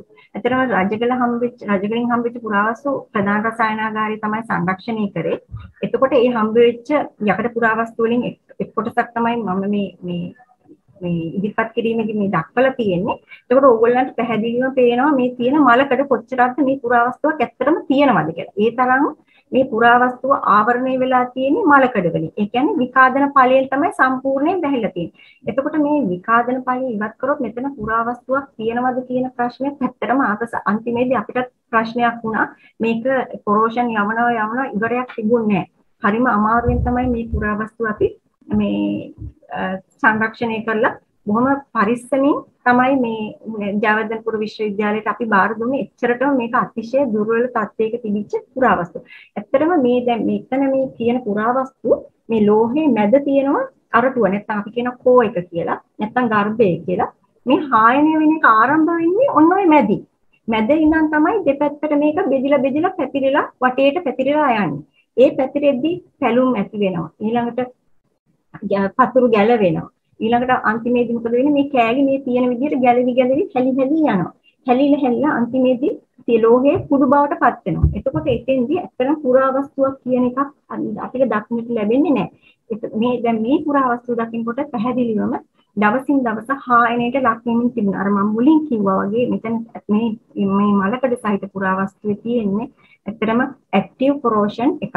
ඒ විදිහට අර පුරාවස්තුවක් අතර ගත්තාම අපිට පැහැදිලි අවබෝධයක් තියෙන්න ඕන මේ වෙලාවේ මේ පුරාවස්තුව ඇත්තටම සක්‍රීයව හායනයට පත් වෙමින් තිබෙන පුරාවස්තුවක් කියන අවබෝධය අපිට තිබීම අත්‍යවශ්‍ය වෙනවා පුරාවස්තුව සංරක්ෂණය කරන්න කලින්. ඒ වගේම තමයි මේ අස්ථාවර තත්ත්වය තුළ ලෝහය මත පිට දක්නට තියෙන කුඩා බිබිලි වගේ බුබුලු. ඒ කියන්නේ ඒවට අපි කියනවා මේ දාඩිය වගේ කියනවා. සමහරකට කඳුළු වගේ කියන. ඒකට අපි ඉංග්‍රීසියෙන් කියනවා weeping and sweating කියලා. අපි ඇත්තටම දැන් මම මෙතනින් ගොඩක් ඉංග්‍රීසි වචන පාවිච්චි කරනවා. ඉංග්‍රීසි වචන පාවිච්චි කරන්නේ අපි ඉදිරියේදී මම කියන්නම් අපි පාවිච්චි කරන ලැබ් කාඩ් එකක් කියන එකක් අපි පාවිච්චි කරනවා. අපි තොරතුරු මම කියන්නේ වාර්තාකරණයක් කරනවා. ඒ හැම වාර්තාකරණ අපි කරන්නේ ජාත්‍යන්තර භාෂාව. ඒ කියන්නේ ඉංග්‍රීසි මාධ්‍යයෙන්. එතකොට අපි මේ හැම අධ්‍යයනයක්ම අපි කරන්නේ ඉංග්‍රීසි. අපි යාවත් කාලින දැනුම ලබා ගන්නේ බාහිර ලෝකෙන්. එතකොට ඒ ඔක්කොම ගන්න වෙන්නේ ඉංග්‍රීසි මාධ්‍යයෙන්. ඉතින් අර නිරන්තරයෙන් අපි පුරාවස්තු සංරක්ෂකයෙක් දන්නවා අතට ගත්ත ගමන් මේකේ තියෙන ඔක්සයිඩ් එකක්. මේකේ තියෙන අයන් රස්ට් එකක්. එතකොට මේක ඇක්ටිව්ලි කොරෝඩින් වෙන එකක්. මේක ඇක්ටිව් කොරෝෂන් එකක් මෙතන තියෙන්නේ. මේ පුරාවස්තු හරිම අන්ස්ටේබල්. මේ පුරාවස්තු හරිම ස්ටේබල්. මෙයා ඉන්නේ හොඳ කන්ඩිෂන් එක, good කන්ඩිෂන් එකක. මේ පුරාවස්තු හරිම දුර්වලයි. මෙයා ඉන්නේ poor condition. ඒ විදිහට අර ටෙක්නිකල් අපි එදිනෙදා අපේ ඒක සංරක්ෂකයාගේ ජීවිතයත් එක්ක එකිනෙකට බැඳිච්ච දෙයක්. ඉතින් හරිම වැදගත් වෙනවා. අන්නේ මේ පුහුණුවන සංරක්ෂකයන් අන්නේ මූලික මේ වචන ටික ඉගෙන ගන්න එක සංරක්ෂණයට පෙර. එතකොට අපිට නිතරම අපි හුරු වෙන්නේ අන්නේ කියන තාක්ෂණික වචනත් එක්ක ඒක හරිම ලිහෙසි. එතකොට අර ඒකයි මට අර සිංහලෙන් කියනවට වැඩිය අර නිරතරින්ම මේ පාවිච්චි වෙන්නේ අර ඇක්ටිව් කොරෝෂන් මේක හරිම ස්ටේබල්.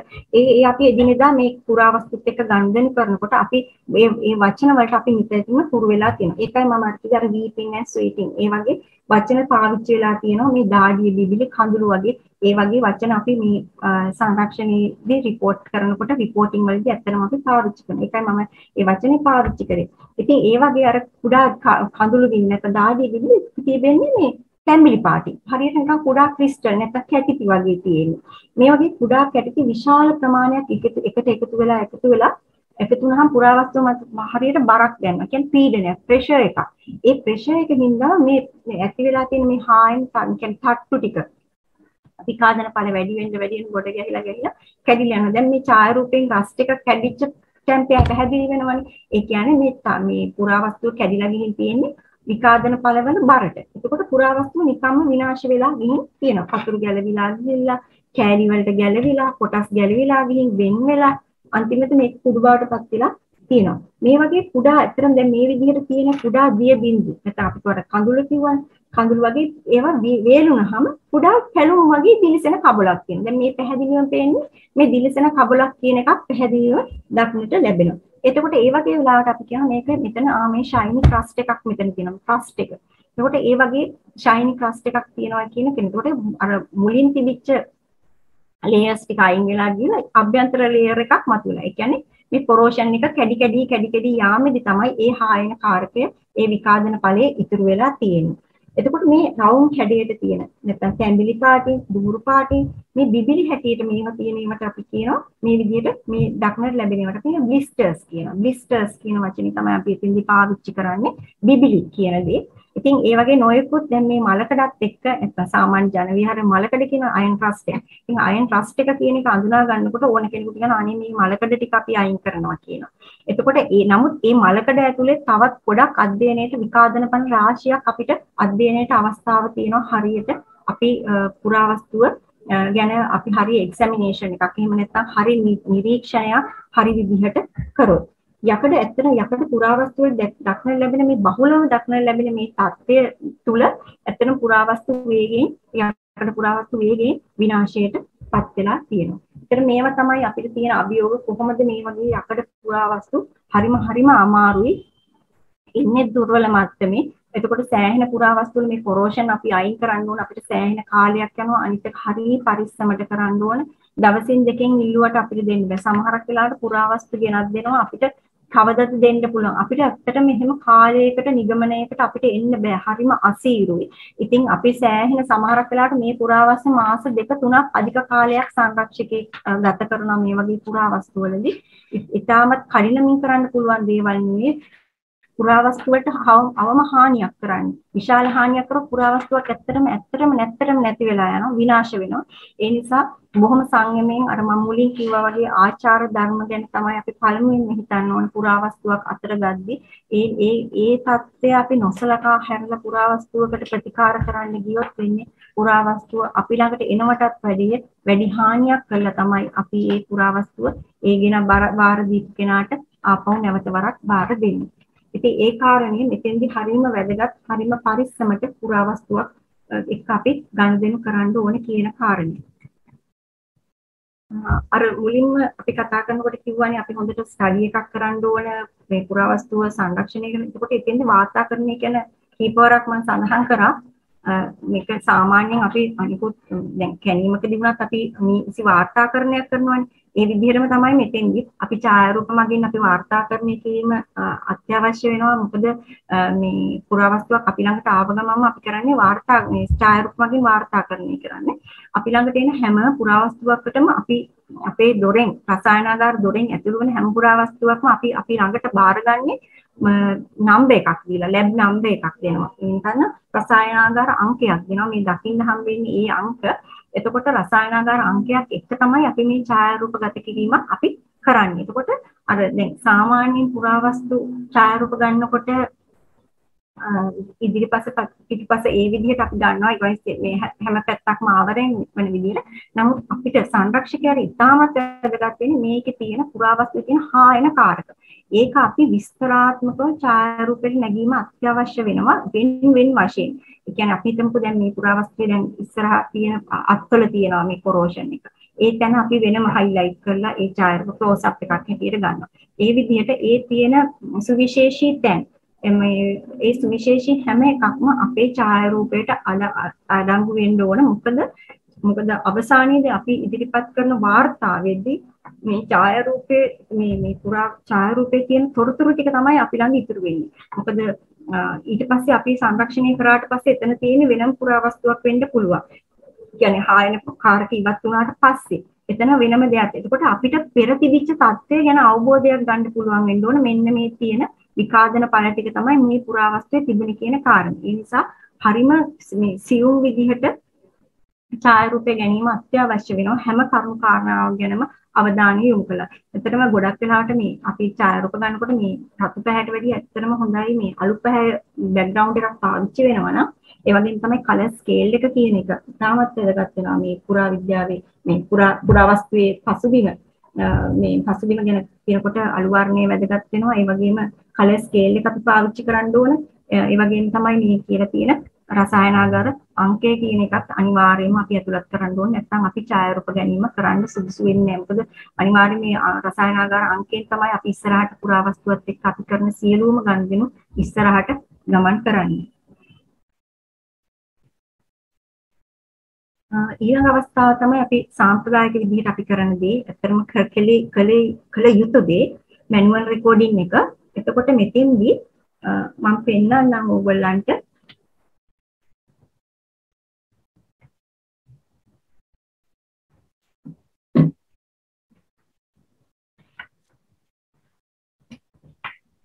මම ඔයගොල්ලන්ට පෙන්නන්නම් අපේ රසායනාගාරයේ තියෙන අපි පාවිච්චි කරන ලැබ් කාඩ් එක කොහොමද අපි පාවිච්චි කරන්නේ කියලා.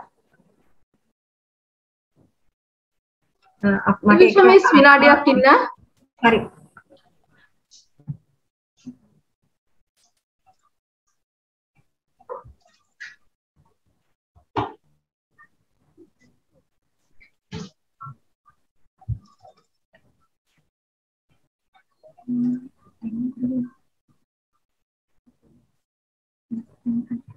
හරි ඩිවිෂන් මිස්. මේ පැහැදිලිද දන්නේ මිස්? ඔව් පැහැදිලි. තව චුට්ටක් මෙහා පැත්තට වෙන්න අල්ලන්න. ඔයාගේ පැත්තට වෙන්න. හරි. ඉතින් මේක තමයි අපේ රසායනාගාරයේ මේ රසායනාගාර කාඩ් එක කියලා. කියන්නේ නැත්නම් රසායනාගාර අපි කියනවා ලැබොරටරි කාඩ් එක කියලා. මේක තමයි අපි ළඟට එන හැම පුරාවස්තුවකම තොරතුරු අඩංගු වෙන්නේ. මේක තමයි ඇත්තටම පුරාවස්තුවේ සම්බන්ධව අර හරියට අර දැන් අපේ ડોක්ටර් කෙනෙක් ළඟට ගියාම අපිට තියෙනවානේ දැන් ප්‍රිස්ක්‍රිප්ෂන් එකක් වගේ. ડોක්ටර් එතකොට අපිට තියෙන රෝග නිදානේ ඔක්කොම අර මේ ප්‍රිස්ක්‍රිප්ෂන් එකේ ඒකේ ලියනවා. දැන් නැත්නම් ක්ලිනික් කාඩ් එකක් වගේ හරියට. එතකොට ඒ රෝග නිදානේ සම්පූර්ණයෙන්ම අඩංගු වෙන්නේ මෙන්න මේ විදිහේ ලැබ් කාඩ් එකක අපි හැම දෙයක්ම අන්තර්ගත කිරීම අත්‍යවශ්‍ය වෙනවා. මේ පුරාවස්තු අපි ළඟට ආව වෙලාව ඉඳන් අවසානයේ දක්වාම මේ විදිහේ ලැබ් කාඩ් එකක් ඇත්තටම අපි මුලින්ම තිබුණ අපේ පරණ ලැබ් කාඩ් එකක්. ඊට පස්සේ අපි නැවත වරක් ඒක මේ යාවත්කාලීන කරා. දැන් මේ ලැබ් කාඩ් එක තමයි අපි ඇත්තටම ජාත්‍යන්තරයට ගැලපෙන විදිහට ස්ටෑන්ඩඩ් එකක් අනුව තමයි මේ ලැබ් කාඩ් එක ඩිසයින් කරේ. ඉතින් මේකේ තියෙනවා සියලුම තොරතුරු ඒ පුරාවස්තුව සම්බන්ධයෙන්. ඒකට පුරාවස්තුව ආවම අපි අංකයක් දෙනවා. මෙයා ආවි කොහෙන්ද කියලා බලනවා. ඒ කියන සියලුම තොරතුරු නැත්නම් ස්කෙච් ඩ්‍රෝවින් එකක් කරන්න පුළුවන් නම් ඒක කරනවා. ඊළඟට ඒ කරන සියලුම ක්‍රියාවලිය මේ තුල තැම්පත් වෙනවා. අඩංගු කරනවා. මොකද අපි ඊළඟට පුරාවස්තු අතර ගත්තාම අපි කරන්න යන මේ පුරාවස්තු දෙන ප්‍රතිකාරය පව අපි මේකේ සැලැස්මකට අපි මේකේ අන්තර්ගත කරන්න ඕන. අපි කරන්න යන්නේ මෙන්න මේ කාරණේ කියන දේ. ඒ කාරණයක් අපි මෙතෙන්දී අඩංගු කරනවා. මෙන්න මේ වගේ ප්‍රොපෝස් ට්‍රීට්මන්ට් කියලා කොටසක් යනවා. එතෙන්දී ඒ කාරණේ අඩංගු කරනවා. ඊළඟට අපි සංරක්ෂණය කරන ක්‍රමවේදය කොහොමද කියන එක අපි කරගෙන ගිය ක්‍රියාවලිය මෙතෙන්දී අපි සඳහන් කරනවා අපේ ට්‍රීට්මන්ට් කැරීඩ් අවුට් කියලා. ඕන කෙනෙකුට මේක බලා ගන්න පුළුවන් අපේ ඩිපාර්ට්මන්ට් එකට ආවොත් ඕන වෙලාවක ඕන අවස්ථාවක අපිට දෙන්න පුළුවන් ආසාවක් තියෙනවා නම් ඉගෙන ගන්න වුමනාවක් තියෙන කෙනෙකුට අපි කරන කාර්ය කොහොමද කරන්නේ කියන එක. ඒ විදිහට ඊළඟට අපි මේ ස්ටෝරේජ් රෙකමෙන්ඩේෂන් මර අත්‍යවශ්‍යම කාරණා අපි පුරාවස්තුවේ එළියට යනකොට ඇත්තටම ඒකේ මේ පුරාවස්තුව තැන්පත් කරන්න ඕන කොහොමද කියන ආකාරයත් අපි පැහැදිලි කරලා මේ කාඩ් එක තුල සඳහන් කරනවා. ඒක තමයි අපේ ලැබ් කාඩ් එක. ඊළඟට අපි පාවිච්චි කරනවා අපේ තියෙනවා මේ ඇක්සෙෂන් බුක් එකක් කියලා එකක්. ඇක්සෙෂන් බුක් එකක් කියලා කියන්නේ අපි එන පුරාවස්තුවේ සම්පූර්ණ විස්තර අපි මෙන්න මේ විදිහට සටහනක් කරගන්නවා. සටහන් කරගන්නවා කියන්නේ මේ ඒ කියන්නේ දැන් හිතන්නකෝ දැන් අපි ළඟට එන පුරාවස්තු අපි කියන අපි ආව ගමන් අංකයක් දෙනවා. ඒ අංකය අපි දෙන්න පටන් ගන්න මෙන්න මේ පොතේ. මේ අපේ ඇක්සෙෂන් බුක් එකත් එක්ක තමයි ඒක හරියට අපේ රෙජිස්ට්‍රේෂන් එක. පුරාවස්තු වාර්තා මේ රෙජිස්ටර් ලියාපදිංචි කරන ලේඛනයක් ඇත්තටම. එතකොට අපි ඒ තුල තියෙනවා මේ පුරාවස්තුට අංකයක් අපි දෙනවා. අපි හිතමුකෝ දැන් අපිට අපේ ලැබ් එකේ නම් අපි ප්‍රධාන රසායනාගාරයේ නම් අපි පාවිච්චි කරනවා මේ ලැබ් එකට අපි පාවිච්චි කරනවා මේ ML කියලා. ඒ කියන්නේ මේන් ලැබොරටරි කියන එක. එතකොට මේන් ලැබොරටරි කියන එකත් පාවිච්චි කරනවා. දැන් කෞතුකාගාරයකට ගියොත් ඒ තත්ත්වය වෙනස් වෙනවා. දැන් අනුරාධපුරයට නම් අපි පාවිච්චි කරනවා සාමාන්‍යයෙන් අපි AP කියලා. APL කියලා. මොකද සාමාන්‍යයෙන් අපි පාවිච්චි කරන්නේ අපි අනුරාධපුරේ කියලා කිව්වහම අර ඒ අනුරාධපුරේ කියන නමේ තියෙන ඉංග්‍රීසි වචනේ මුල් අක්ෂර දෙක හෝ තුන තමයි පාවිච්චි කරන්නේ. මේන් ලැබොරටරි කියන එක අපි ගත්තේ ML. මේන් ලැබොරටරි. දැන් පණුවසුවර කෞතුකාගාරයට PAN කියන පාවිච්චි කරනවා. ඒ විදිහට අර ඕනෑම තැනක් හඳුනගන්න මේ කෞතුකාගාරයේ නමේ තියෙන ඉංග්‍රීසි මුල් අකුරු දෙක හරි තුන හරි තමයි අපි පාවිච්චි කරලා මේකට අංකයක් දෙන්නේ. එතකොට ඒ විදිහට අපි දෙන අංකයට අනුව තමයි පුරාවස්තු වෙන කතන්දරේ විතනින් දිග් ගැහෙන්නේ. එතකොට ඊළඟට පුරාවස්තු හම්බුනේ කොහෙන්ද? මේකේ අයිතිකාරයා කවුද? බාර දීපු කෙනා කවුද? මේක කොයි කාලයටද අයිති කියන විස්තර ටික ඔක්කොම යන මේක තැනිලා තියෙන ද්‍රව්‍ය මොනවද? මැටීරියල් එක ඊළඟට කොරෝෂන් ගැන ඊළඟ ලොකු විස්තරයක් අපි කරනවා පුරාවස්තුව සම්බන්ධයෙන් තියෙන දිග විස්තරයක් කරන කියන්නේ ඓතිහාසික තොරතුරු ගැන මේක තියෙන කොරෝෂන් ගැන මෙන්න මේ කොරෝෂන් ටික අපිට දක්නට ලැබෙනවා කියන දේ ගැන ඊළඟට මේකේ තියෙන මේ මොනවද පරිමාව දිග පළල උස බර ගැන මොකද හරිම වැදගත් වෙනවා මේ පරිමාව මෙතන පුරාවස්තුවේ මොකද අද මේ පුරාවස්තු සංරක්ෂණයේ තියෙන මේ බර නෙවෙයි තියෙන පුරාවස්තු සංරක්ෂණය කරාට පස්සේ ඉතින් ඒ නිසා හැම දෙයක් ගැනම හරිම අවධානයෙන් කටයුතු කරන්න වෙනවා මේ කාර්යයේදී ඒ නිසා තමයි මේ වගේ ලිඛිත මේ වාර්තා කරන එක රෙකෝඩින් එකක් අපිට අවශ්‍ය වෙන්නේ. ඉතින් අපිට පෙන්වන්න තියෙන්නේ පුරාවස්තු අපි ළඟට එනවා, අපි සංරක්ෂණය කරනවා, යවනවා. ආයේ තවත් වසර 50කින් හරි නැත්නම් තවත් සුමාන දෙක තුනකින් විතර ඒ පුරාවස්තුවම අපි ළඟට එන්න පුළුවන්. එතකොට ඒ වෙලාවට අපිට තියෙන්නේ දැන් මේ එන හැම පුරාවස්තුවකම එනවා ලේබල් එකක්. ඒ ලේබල් එකේ උඩින් අපි රතු පෑනින් දානවා සටහනක් දානවා අංකයක් දෙනවා. එතකොට අපිට පුළුවන් කවදා හෝ මේ පුරාවස්තුව නැවත වරක් අපි ළඟට ආවම අර රතු පෑනින් දාපු ලේබල් එක අනුව අපි තීරණය කරනවා මේ පුරාවස්තුව අපි ළඟට ආව එකක් අපි සංරක්ෂණය කරපු එකක්. ඒ ඔස්සේ අපිට පුළුවන් මෙන්න මේ ලේඛනය ඒ වගේම අපේ ලැබ් කාඩ් එකෙන් ලැබ් කාඩ් ෆයිල් එකක් තියෙනවා. මේ විදිහට අපි අර එකතු කරගත්තු ලැබ් කාඩ්ස් ටික මේ විදිහට අපි ලැබ් කාඩ් එකකට ෆයිල් එකකට ගොනු කරනවා. එතකොට අපිට ඕන වෙලාවක අපි පාවිච්චි කරලා අපි කරලා දී පුරාවස්තු ගැන තමයි මේක තියෙන්නේ. ලංකාවේ විශ්වවිද්‍යාල තියෙන පුරාවස්තු වල එකතුවක්. දැන් මේ 2019 වසරේ කොවිඩ් එක අපි ගොඩක් 2019 අග ඉඳලා කොවිඩ් එක මේ ආවෙච්ච නිසා අපි ගොඩක් අපේ වැඩ කටයුතු ගොඩක් අඩාල වුණා. එතකොට ඇත්තට මේ විදිහට තමයි අපි මේ වැඩ කරේ. ඇත්තට මේ ආව කලෙක්ෂන් වල මේ ඡායාරූප තියෙන මේ ස්කෙච් ඩ්‍රෝවින්ග්ස් කරපුවා සංරක්ෂිතව.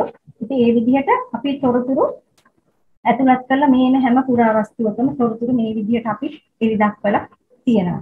ඉතින් ඇත්තටම හරිම වැදගත් වෙනවා මේ කියන වාර්තාකරණය කියන එක. පුරාවස්තුව ඇත්තටම පුරාවස්තුව සංරක්ෂණය කරලා යනවා. නමුත් අපි ළඟ ඉතුරු වෙන්නේ මෙන්න මේ කියන තොරතුරු ටික විතරයි අවසානයේදී අපි ළඟ ඉතුරු වෙන්නේ. නිසා ඒ සියලුම තොරතුරු වාර්තාගත කිරීම අත්‍යවශ්‍ය වෙනවා මේ වගේ කාර්යයකදී.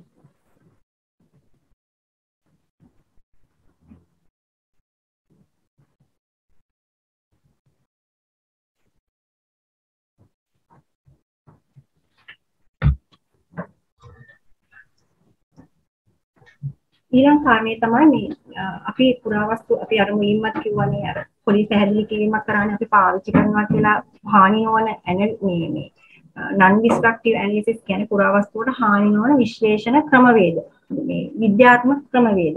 ඉතින් අපි මේ වගේ ක්‍රමවේදයක් අපි මෙතෙන්දී පාවිච්චි කරනවා. මොකද මේ ඉතාමත් වැදගත් වෙනවා අපිට මේ non destructive analysis කියන දේවල් අද ලෝකේ වැඩි හරියක්ම පාවිච්චි වෙන්නේ මේ non destructive ක්‍රම මේ methods තමයි analysis තමයි ලෝකේ ඇත්තටම අද වෙද්දී ලෝකේ යන්නේ නැහැ මේ රසායන ද්‍රව්‍ය හඹා යන ලෝකයක් නෙමෙයි අද තියෙන්නේ පරිසරය පාලනය කරලා පුරාවස්තුවට උපරිම හානියක් නොවන විදිහට උපරිමයෙන් පුරාවස්තුව ආරක්ෂා වෙන විදිහට උපරිමයෙන් මේ පුරාවස්තුවට මේ පාරිසරික තත්ත්ව පාලනයක් යටතේ තියාගන්න මේ සංරක්ෂණ ක්‍රමවේදයක් තමයි තියෙන්නේ. ඇත්තට මෙතෙන්දී පාවිච්චි වෙන වචනේ තමයි තිරසාර සංරක්ෂණ ක්‍රමවේද sustainable preservation කියන මේ තත්ත්වය. එතකොට ඒ තත්ත්වයට යන්න පුරාවස්තු වලින් අපිට දෙන්න පුළුවන් දේ තමයි හරිම විදිහට අර මුලින් කිව්වා වගේ නිසි වාර්තාකරණය කරලා නිසි ගබඩාකරණය කරලා ඒ වගේම විද්‍යාත්මක විශ්ලේෂණ ක්‍රම වගේ මේ පුරාවස්තුවේ තියෙන තොරතුරු අනාවරණය කර ගැනීමට හැකියාවක් තියෙනවා. එතකොට මේ වගේ උපකරණ දැන් ඔප්ටිකල් මයික්‍රොස්කෝප් එකක් X-ray මේ apparatus එකක් ඒ වගේම EVS එකක් X-ray fluorescence එකක් XRF එකක් එතකොට CT ස්කෑනින් එකක් ඒ වගේම මේ අපිට X-ray ටියුබ් ඒ වගේ දේවල් අපිට මෙතෙන්දි පාවිච්චි කරලා අපිට නොයෙකුත් තොරතුරු පුරාවස්තුවේ තිබිච්ච ඇත්තටම මේ පුරාවස්තුව හැදිලා තිබුණේ කොහොමද පුරාවස්තුව හදන්න පාවිච්චි කරපු තාක්ෂණය කොයි වගේද හායනකාරක හායන තත්ත්ව කොහොමද සමහර විට පුරාවස්තුව මතු පිටින් හරීම හොඳ තත්ත්වයේ තියෙනවා very good condition නමුත් ඒකේ අභ්‍යන්තරයට බලනකොට ඉතාමත් දුර්වල අතිශයින්ම දුර්වල තත්ත්වයේ තියෙනවා. ඉතින් මේ වගේ විද්‍යාත්මක ක්‍රමවේද භාවිතා කරොත් අපිට කොරෝෂන් වල තියෙන අර මම මුලින්ම කිව්වා වගේ අර මේ තම මිශ්‍ර ලෝහ පුරාවස්තු වල පිට්ස් වගේ දේවල් මේ අභ්‍යන්තරයේ තියෙන දේවල් ඒකට කැලිලා තියෙනවා නම් අභ්‍යන්තරයේ ඒ වගේ ලක්ෂණ අපිට හඳුනා ගන්න පුළුවන් විරාපත් වෙලා නම් කොච්චර දුරකට මේ පුරාවස්තු විරාපත් වෙලාද කියන කාරණේ වගේ දේවල් පැහැදිලිව හඳුනා ගැනීමේ හැකියාවක් අපිට තියෙනවා. ඇත්තටම මේ අපිට අපේ ලංකාව වගේ මේ තාමත් මේ දියුණු වෙමින් පවතින රටවල් වල අපිට හරිම අවස්ථාව අඩුයි පුරාවස්තුවක් සංරක්ෂණයෙන් කලින් මේ වගේ විද්‍යාත්මක පර්යේෂණ වලට විද්‍යාත්මක විශ්ලේෂණ වලට යොමු වෙන්න.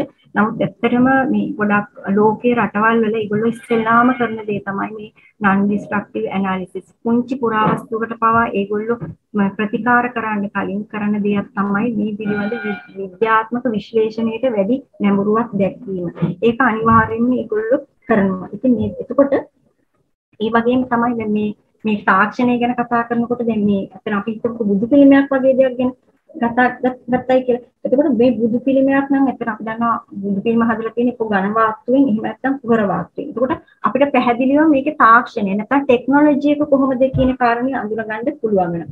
එතකොට පුරාවස්තුව හදන්න පාවිච්චි කරපු උපකරණ සමහර වෙලාවට අර දැන් බුදු පිළිමවල තියෙනවානේ මේ කුඩා අර හිසේ තියෙන කුඩා අක්බඹුරු වගේ දේවල්. එතකොට ඒවට පාවිච්චි කරන ටූල් මාක්ස් වගේ දේ. ඉතින් ඇත්තටම අපිට පියවිය හැට ඒවා පේන්නේ නැහැ. සමහරකට අන්වීක්ෂයකින් ඒක පැහැදිලි වෙන්නේ නැහැ. නමුත් මේ වගේ විනාශකාරී නොවන විශ්ලේෂණ ක්‍රමවේද වලින් අපිට ඒ වගේ පුංචි දේ පවා ඉතාමත් වැදගත් සාධක අනාවරණය කරගන්න පුළුවන්. ඒ විතරක් නෙවෙයි සමහරක් වෙලාවට මේ පුරාවස්තු ඒ හදපු ශිල්පීන්, ඒ පිළිම නිර්මාණය කරපු ශිල්පීන් අතින් සිද්ධ වෙච්ච හානි, එහෙම නැත්නම් දෝෂ මොනවා හරි තියෙනවා ඒවා වහලා තියෙනවා. ඩිෆෙක්ට්ස් වගේ දේවල්. අලුත් වැඩියා කරලා තිබුණා නම් රිපෙයාර් මොනවා හරි ටෙක්නික්ස් පාවිච්චි කරලා. ඒ හැම දෙයක්ම අපිට අඳුනා ගැනීමේ හැකියාවක් මේ වගේ නවීන තාක්ෂණික උපකාරය කරගන්නීමෙන් අපිට ලබා ගන්න පුළුවන්. මොකද මම මේ ගැන වැඩියෙන් කතා කරේ අපි 2018 2019 අර මම මුලින් කිව්වා අපි පුරාවිද්‍යා දෙපාර්තමේන්තුවේ අර පුරාවිද්‍යා සංරක්ෂිකාවක් හැටියට කටයුතු කරපු අනුෂා කස්තුරි මහත්මිය එතුමිය අපිත් එක්ක ජාතික පරමාණු බල ශක්ති අධිකාරියත් එක්ක එකට එකතු වෙලා අපි තිරියායෙන් හම්බෙච්ච බුදු පිළිම එකතුව සම්බන්ධයෙන් එක්ස්රේ මේ වැඩමුළුවක් කරා විශ්ලේෂණයක් කරා එක්ස්රේ වලින්. එතකොට එතනදී ඇත්තටම මේ වැඩසටහනේදී අපි සෑහෙන දුරට තොරතුරු රාශියක් මේ පුරාවස්තු එකතුව සම්බන්ධයෙන් අනාවරණය කරා. පුරාවස්තු ඇත්තටම මේ අපිටත් අලුත් අත්දැකීමක් වුණා. මේ ඇත්තටම ලෝකෙට නම් එතන එක්ස්රේ කියන එක හරිම පරණයි. නමුත් අපිට ඒක අලුත් අත්දැකීමක් වුණා. අපි මතු පිටින් දකින දෙයට වඩා බොහෝ තොරතුරු ප්‍රමාණයක් අපිට ලබා ගන්න හැකියාවක් දුන්නා. ඇත්තට මේක ශ්‍රී ලංකා පුරාවිද්‍යා ශාස්ත්‍රයට විතරක් නෙවෙයි ජාත්‍යන්තරයට ඉතා වැදගත් තොරතුරු අනාවරණය වුණා. මේ සම්බන්ධයෙන් ඇත්තට පරීක්ෂණ පත්‍රිකාවක් පළ කරන්නත් බලාපොරොත්තු වෙනවා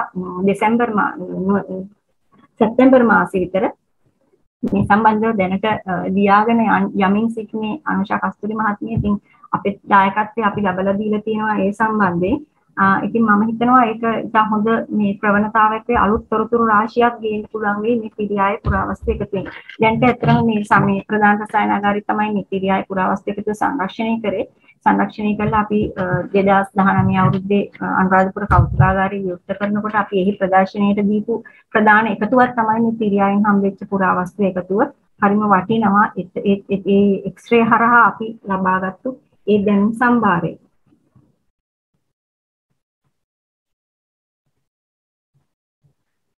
ඊළඟට අපි බලමු කොහොමද ඇත්තටම පුරාවස්තුවක් සංරක්ෂණය කිරීමේ එක පියවරක් හැටියට අර මම මුලින් කතා කරා වගේ ක්ලීනින් කියන. කියන්නේ පුරාවස්තු අපි පිරිසිදු කරගන්නේ කොහොමද කියන කාරණය. මෙන්න මේ කියන උපකරණ අපි පාවිච්චි වෙනවා ප්‍රධාන වශයෙන් මේ රසායනාගාරය තුල. මොකද පුහුණු වන සංරක්ෂකයින්ට අපිට මූලිකවම ලබා දෙන උපකරණය තමයි මම මේ මුලින්ම සඳහන් කරන්නේ කියන වුඩන් පික්ස් කියලා කියන්නේ. ඇත්තට මේක බාබකියු ස්ටික් එකක් මේ සංරක්ෂක මොකද දැව කූරටයක් ඇත්තටම අතට හුරුනහම ඊළඟට මේ කූරටෙන් අපි පුරාවස්තුවක් සංරක්ෂණය කරන්න අපි හුරුනාට පස්සේ ඊළඟට අපිට යන්න තියෙන මේ උපකරණ මේවලම් එක ගනුදෙනු කරන්න අපිට හරිම පහසු වෙනවා. ඒකින්ද ඒ තුලින් ඇත්තටම පුරාවස්තු වලට හානියක් වෙන්නේ නැහැ. ඒ නිසා අපි හැම වෙලාවෙම මේ වගේ උපකරණ වලට යොමු වෙන්නේ පළවෙනිම අපි පාවිච්චි කරන්නේ මෙන්න මේ වුඩන් පික් එක කියන එක. ඒක ඇත්තටම මම මේ අපේ ලැබ් එකේ පාවිච්චි කරන විදිය ගැන ඔයගොල්ලන්ට පොඩ්ඩක් පෙන්නන්න. ඇත්තටම මේ දේශනාවේදී මට සහාය වෙන අපේ ප්‍රධාන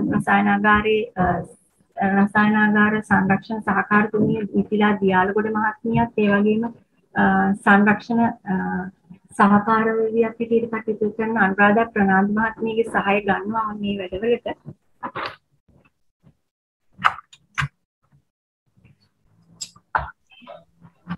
ඩිවිෂන් මිස් කැමරාව ඔෆ් කරලා තියෙනවා. විනාඩියක් දෙන්න මට.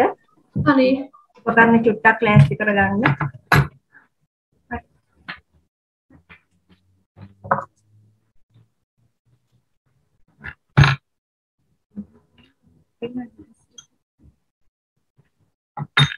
මෙන්න මේ වගේ අපි මේ වගේ මෙන්න මේ තියෙන බාබකියු ස්ටික් එක අපි හඳුන්වන්නේ මෙන්න මේ ස්ටික් එක කවුරුත් දන්නවා ඇති. ඊළඟට මේ වගේ ස්කැල්පර් බ්ලේඩ් පාවිච්චි කරනවා. මේ වගේ ස්කැල්පර් බ්ලේඩ් එක හැන්ඩල් එක නම් අපි පාවිච්චි කරන වර්ග දෙකක් තියෙනවා. එකක් නම්බර් අපි පාවිච්චි කරන නම්බර් 4 කියලා එකක්, අනිත් එක නම්බර් 3 කියන එක පාවිච්චි කරනවා. මේ තියෙන්නේ නම්බර් 3 එක, මේ තියෙන්නේ නම්බර් 4 හැන්ඩල් එක. ඉතින් මේ හැන්ඩල් දෙකම ඇත්තටම දැන් මේ හැන්ඩල් දෙකක් තියෙනවානේ. මේ හැන්ඩල් දෙකට පාවිච්චි වෙන බ්ලේඩ් තලය වෙනස් වෙනවා. ඒ බ්ලේඩ් තලය වෙනස් වෙනවා. ඒ වගේම තමයි මේ බ්ලේඩ් තලය අපි පාවිච්චි කරන පුරාවස්තුවේ මේ පුරාවස්තු අනුවත් වෙනස් වෙනවා. විශාල පුරාවස්තු වලට මේ නම්බර් 4 වගේ ලොකු මේ හැන්ඩල් අපි පාවිච්චි කරන්නේ මෙන්න මේ වගේ විශාල තල අපි පාවිච්චි කරන්නේ නැහැ මේ කුඩා පුරාවස්තු වලට. එතකොට අපිට සංරක්ෂකයට අවබෝධයක් තියෙන්න ඕන පුරාවස්තු වලට සඳහා පාවිච්චි කරන සුදුසු වෙන උපකරණ මොනවද කියන එක. දැන් අපිට මම දැන් අර මුලින් පෙන්නුවානේ මේ ස්ටික් එකක්. ඇත්තටම දැන් හොඳම උදාහරණයක් කියන්නම්. පහුගිය මාසේ අපි දීඝවාපයෙන් හම්බෙච්ච අර දීඝවාපයේ ස්තූප මළුවෙන් හම්බෙච්ච පුරාවස්තු වගේ සංරක්ෂණය කරා කරඬු වගේක්. එතකොට ඇත්තටම ඒ වගේ වෙලාවට අපිට මේ වගේ ස්කැල්පර් බ්ලේඩ් අපිට පාවිච්චි කරන්න හැකියාවක් තිබුණේ නැහැ මේ වගේ. ඒක ඉතාමත් සියුම් අතිශය දුර්වල තත්ත්වයේ තිබිච්ච පුරාවස්තු ඒ හැම මොහොතකම අපි පාවිච්චි කරේ මෙන්න මේ වගේ මේ වුඩන් ස්ටික් එක තමයි පාවිච්චි. එතකොට සංරක්ෂකයාට අවබෝධයක් තියෙන්න ඕන පුරාවස්තුවට අනුව පාවිච්චි කරන මේ මෙවලන මොකක්ද කියන අඳුරා ගැනීම ටූල් එක මොකක්ද? ඒක හරිම වැදගත් වෙනවා පුරාවස්තුවක් සම්බන්ධ ගනුදෙනු වලදී.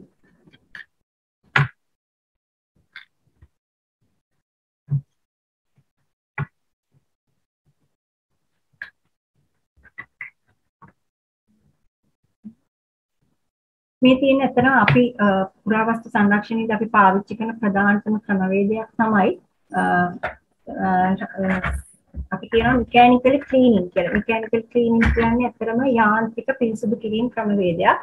අනිත් ක්‍රමවේදය තමයි රසායනික ක්‍රමවේද. නමුත් ඇත්තටම අද කියන්න ඕන පළවෙනි දේ තමයි මම වැඩියෙන්ම කතා කරන්න ඕන දේ. මොකද මේ අපේ රසායනාගාරයේ අපි ඇත්තටම කෙමිකල් වලට පාවිච්චි නොවන තරම් අපි අද වෙද්දී ලෝකේ යාවත්කාරීන සංරක්ෂණ ක්‍රමවේද ගැන සොයමින් ඉන්නේ, ඒවා පාවිච්චි වෙමින් ඉන්නේ. නව දැනුමත් එක්ක යන්නේ. මොකද සංරක්ෂණය කියන එක යල්පැන ගිය ක්‍රම වලට යන්න පුළුවන් දෙයක් නෙවෙයි. අද ලෝකේ ඇත්තටම අර මම මුලින් කිව්වා වගේ තිරසාර සංරක්ෂණය ගැන කතා කරනකොට අපිට රසායන ද්‍රව්‍ය ගැන කතා කරන්න මේ කරනවා නම් අපි ලොකු වැරද්දක් කරන්නේ ඇත්තටම. ඉතින් ඒ නිසා හැම වෙලාවෙම පුරාවස්තුවට හානියක් වෙන්නේ නැහැ, අපිට හානියක් වෙන්නේ නැහැ මේ වගේ යාන්ත්‍රික ක්‍රම පාවිච්චි කරපුවාම. එතකොට මෙතෙන්දී ඇත්තටම අපි රසායන ද්‍රව්‍ය පාවිච්චි නොකරනවා තරම් නැත්නම් අපේ ප්‍රධාන රසායන ආධාරිත මේ වගේ කුඩා උපකරණ පාවිච්චි කළා තමයි මේ විදිහට සංරක්ෂණ ක්‍රමවේද වලට අපි යොමු වෙලා ඉන්නේ. එතකොට ඇත්තටම මේ වගේ ක්‍රමවල තියෙන වාසි තියෙනවා. එක කාරණයක් තමයි අපිට පුරාවස්තු වල සිද්ධ වෙන හානිය අවමයි.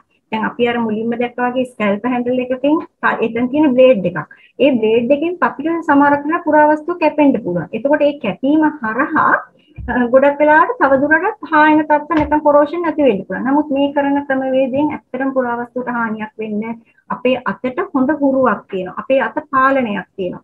ඒ නිසා හොඳ සංයමයක් තියෙනවා. ඉතින් කාලය ගත වෙනවා තමයි. නමුත් ඇත්තටම හොඳටම ඒ සංරක්ෂණකාරී පුරාවස්තුවටවත් හානියක් නොවෙන්න, අපේ සෞඛ්‍යයටත් හානියක් නොවෙන්න අපිට කරගෙන යන්න හැකියාව තියෙනවා. ඇත්තටම කියන්න ඕනි අපේ ප්‍රධාන රසායනාගාරය තුල අපි ගොඩක්ම වෙලාවට හැකිතාක් දුරකට මේ පාවිච්චි කරන රසායන ද්‍රව්‍ය අත්‍යවශ්‍යම දෙයකට ඇරෙන්න සමහරක් වෙලාවට ඉතාමත් මේ හායන තට්ටි ඉතාමත් දැඩිව ඝනකමට තියෙන අවස්ථා අපි පොන්චි අපි පාවිච්චි කරන ඇල්කොහොල් ටිකක් චුට්ටක් බුරුල් කරගන්න. අර පස්තරය තියනවා නම් ඒක සම්පාදනය පොඩ්ඩක් බුරුල් කරගෙන පාවිච්චි කරනවා. නමුත් ඒක ඉක්මනටම අයින් කළා තවත් රසායන ද්‍රව්‍ය ඇසිටෝන් චුට්ටක් දාලා ඒක දෙතන ජල වාෂ්ප හරි තියනවා නම් තවත් තෙතමනිය තියනවා නම් අපි ඒක ඉතාමත් ඉක්මනින් ඉවත් කරලා දානවා. ඒ විදිහට ඒ අවශ්‍යම වෙලාවට විතරයි. නමුත් හැකිතාක් දුරකට අපි පාවිච්චි කරන්න බලාපොරොත්තු වෙන්නේ මේ වගේ සරල උපකරණ. මොකද ඒක ඉතාමත් ගුණදායකයි පුරාවස්තුවේ ඉදිරි පැවැත්ම ගැන.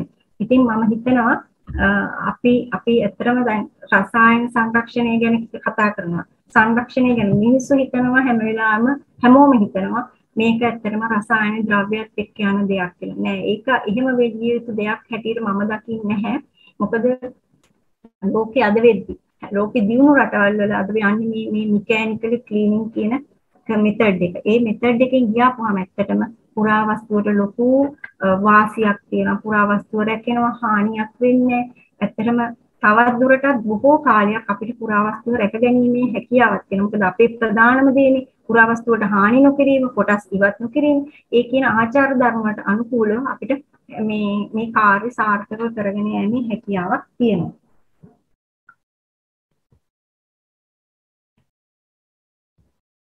මේ තියෙන්නේ අර මම කලින් කියපු උපකරණ පාවිච්චි කළා ක්ලීනින් කරන විදිය. එතකොට මේ වගේ තැන්වලදී අපි ඇත්තටම ස්කැල්පර් බ්ලේඩ් අර මම කිව්වා වගේ අවශ්‍ය තැන්වලදී පාවිච්චි කරනවා. නම්බර් 2 නම්බර් 11 පාවිච්චි කරනවා. නම්බර් 15 කියලා තියෙනවා. නම්බර් 22 කියන ඒ වගේ විවිධ බ්ලේඩ් වර්ග අපි පාවිච්චි කරනවා. නමුත් ඒ කියන බ්ලේඩ් එක පාවිච්චි කරනකොට හැම වෙලාවෙම අපි බලන්න ඕනි පුරාවස්තුවේ තත්ත්වය කොහොමද? කන්ඩිෂන් එක කොහොමද? පුරාවස්තුවේ තත්ත්වය ගැන අපිට අවබෝධයක් මම අර මුලින්ම කිව්වනේ හැම වෙලාවෙම කතා කරන්නේ ආ හොඳ තත්ත්වයේ තියෙන good condition ද poor condition ද ඒ විදිහේ stable ද එතකොට අපි ඒ අවස්ථාවට අනුව පුරාවස්තුවේ condition එක මත තමයි අපි පාවිච්චි කරන මේ tool එක අපි තීරණය කරන්න අවශ්‍ය වෙන්නේ.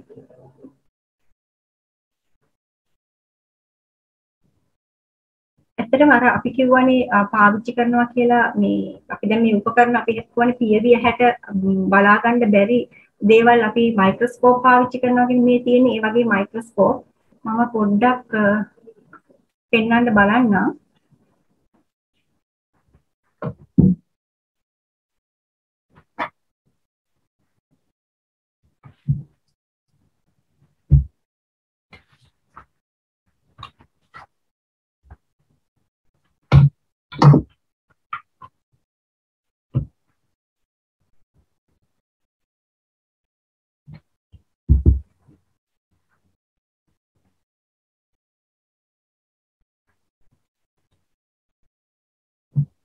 මේ තියෙන එක ලෙන්ස් එකක් පොඩ්ඩක් පෙන්නන්න කොහොමද අපි බලන්නේ ලෙන්ස් එකේ පුරාවස්තු තියෙන පොඩ්ඩක් පෙන්නන්නකෝ.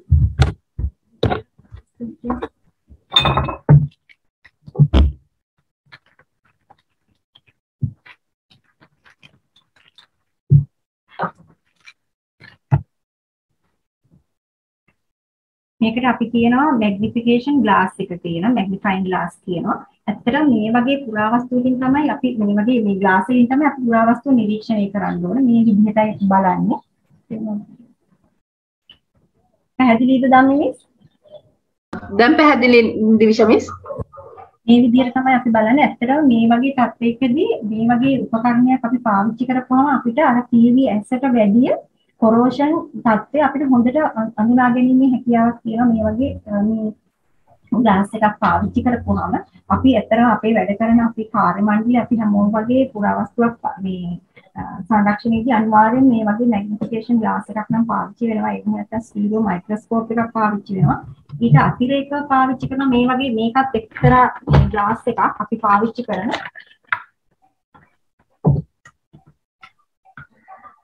මේ තියෙන්නේ ඒ වගේ එකක්. මේ තව වර්ගයක්.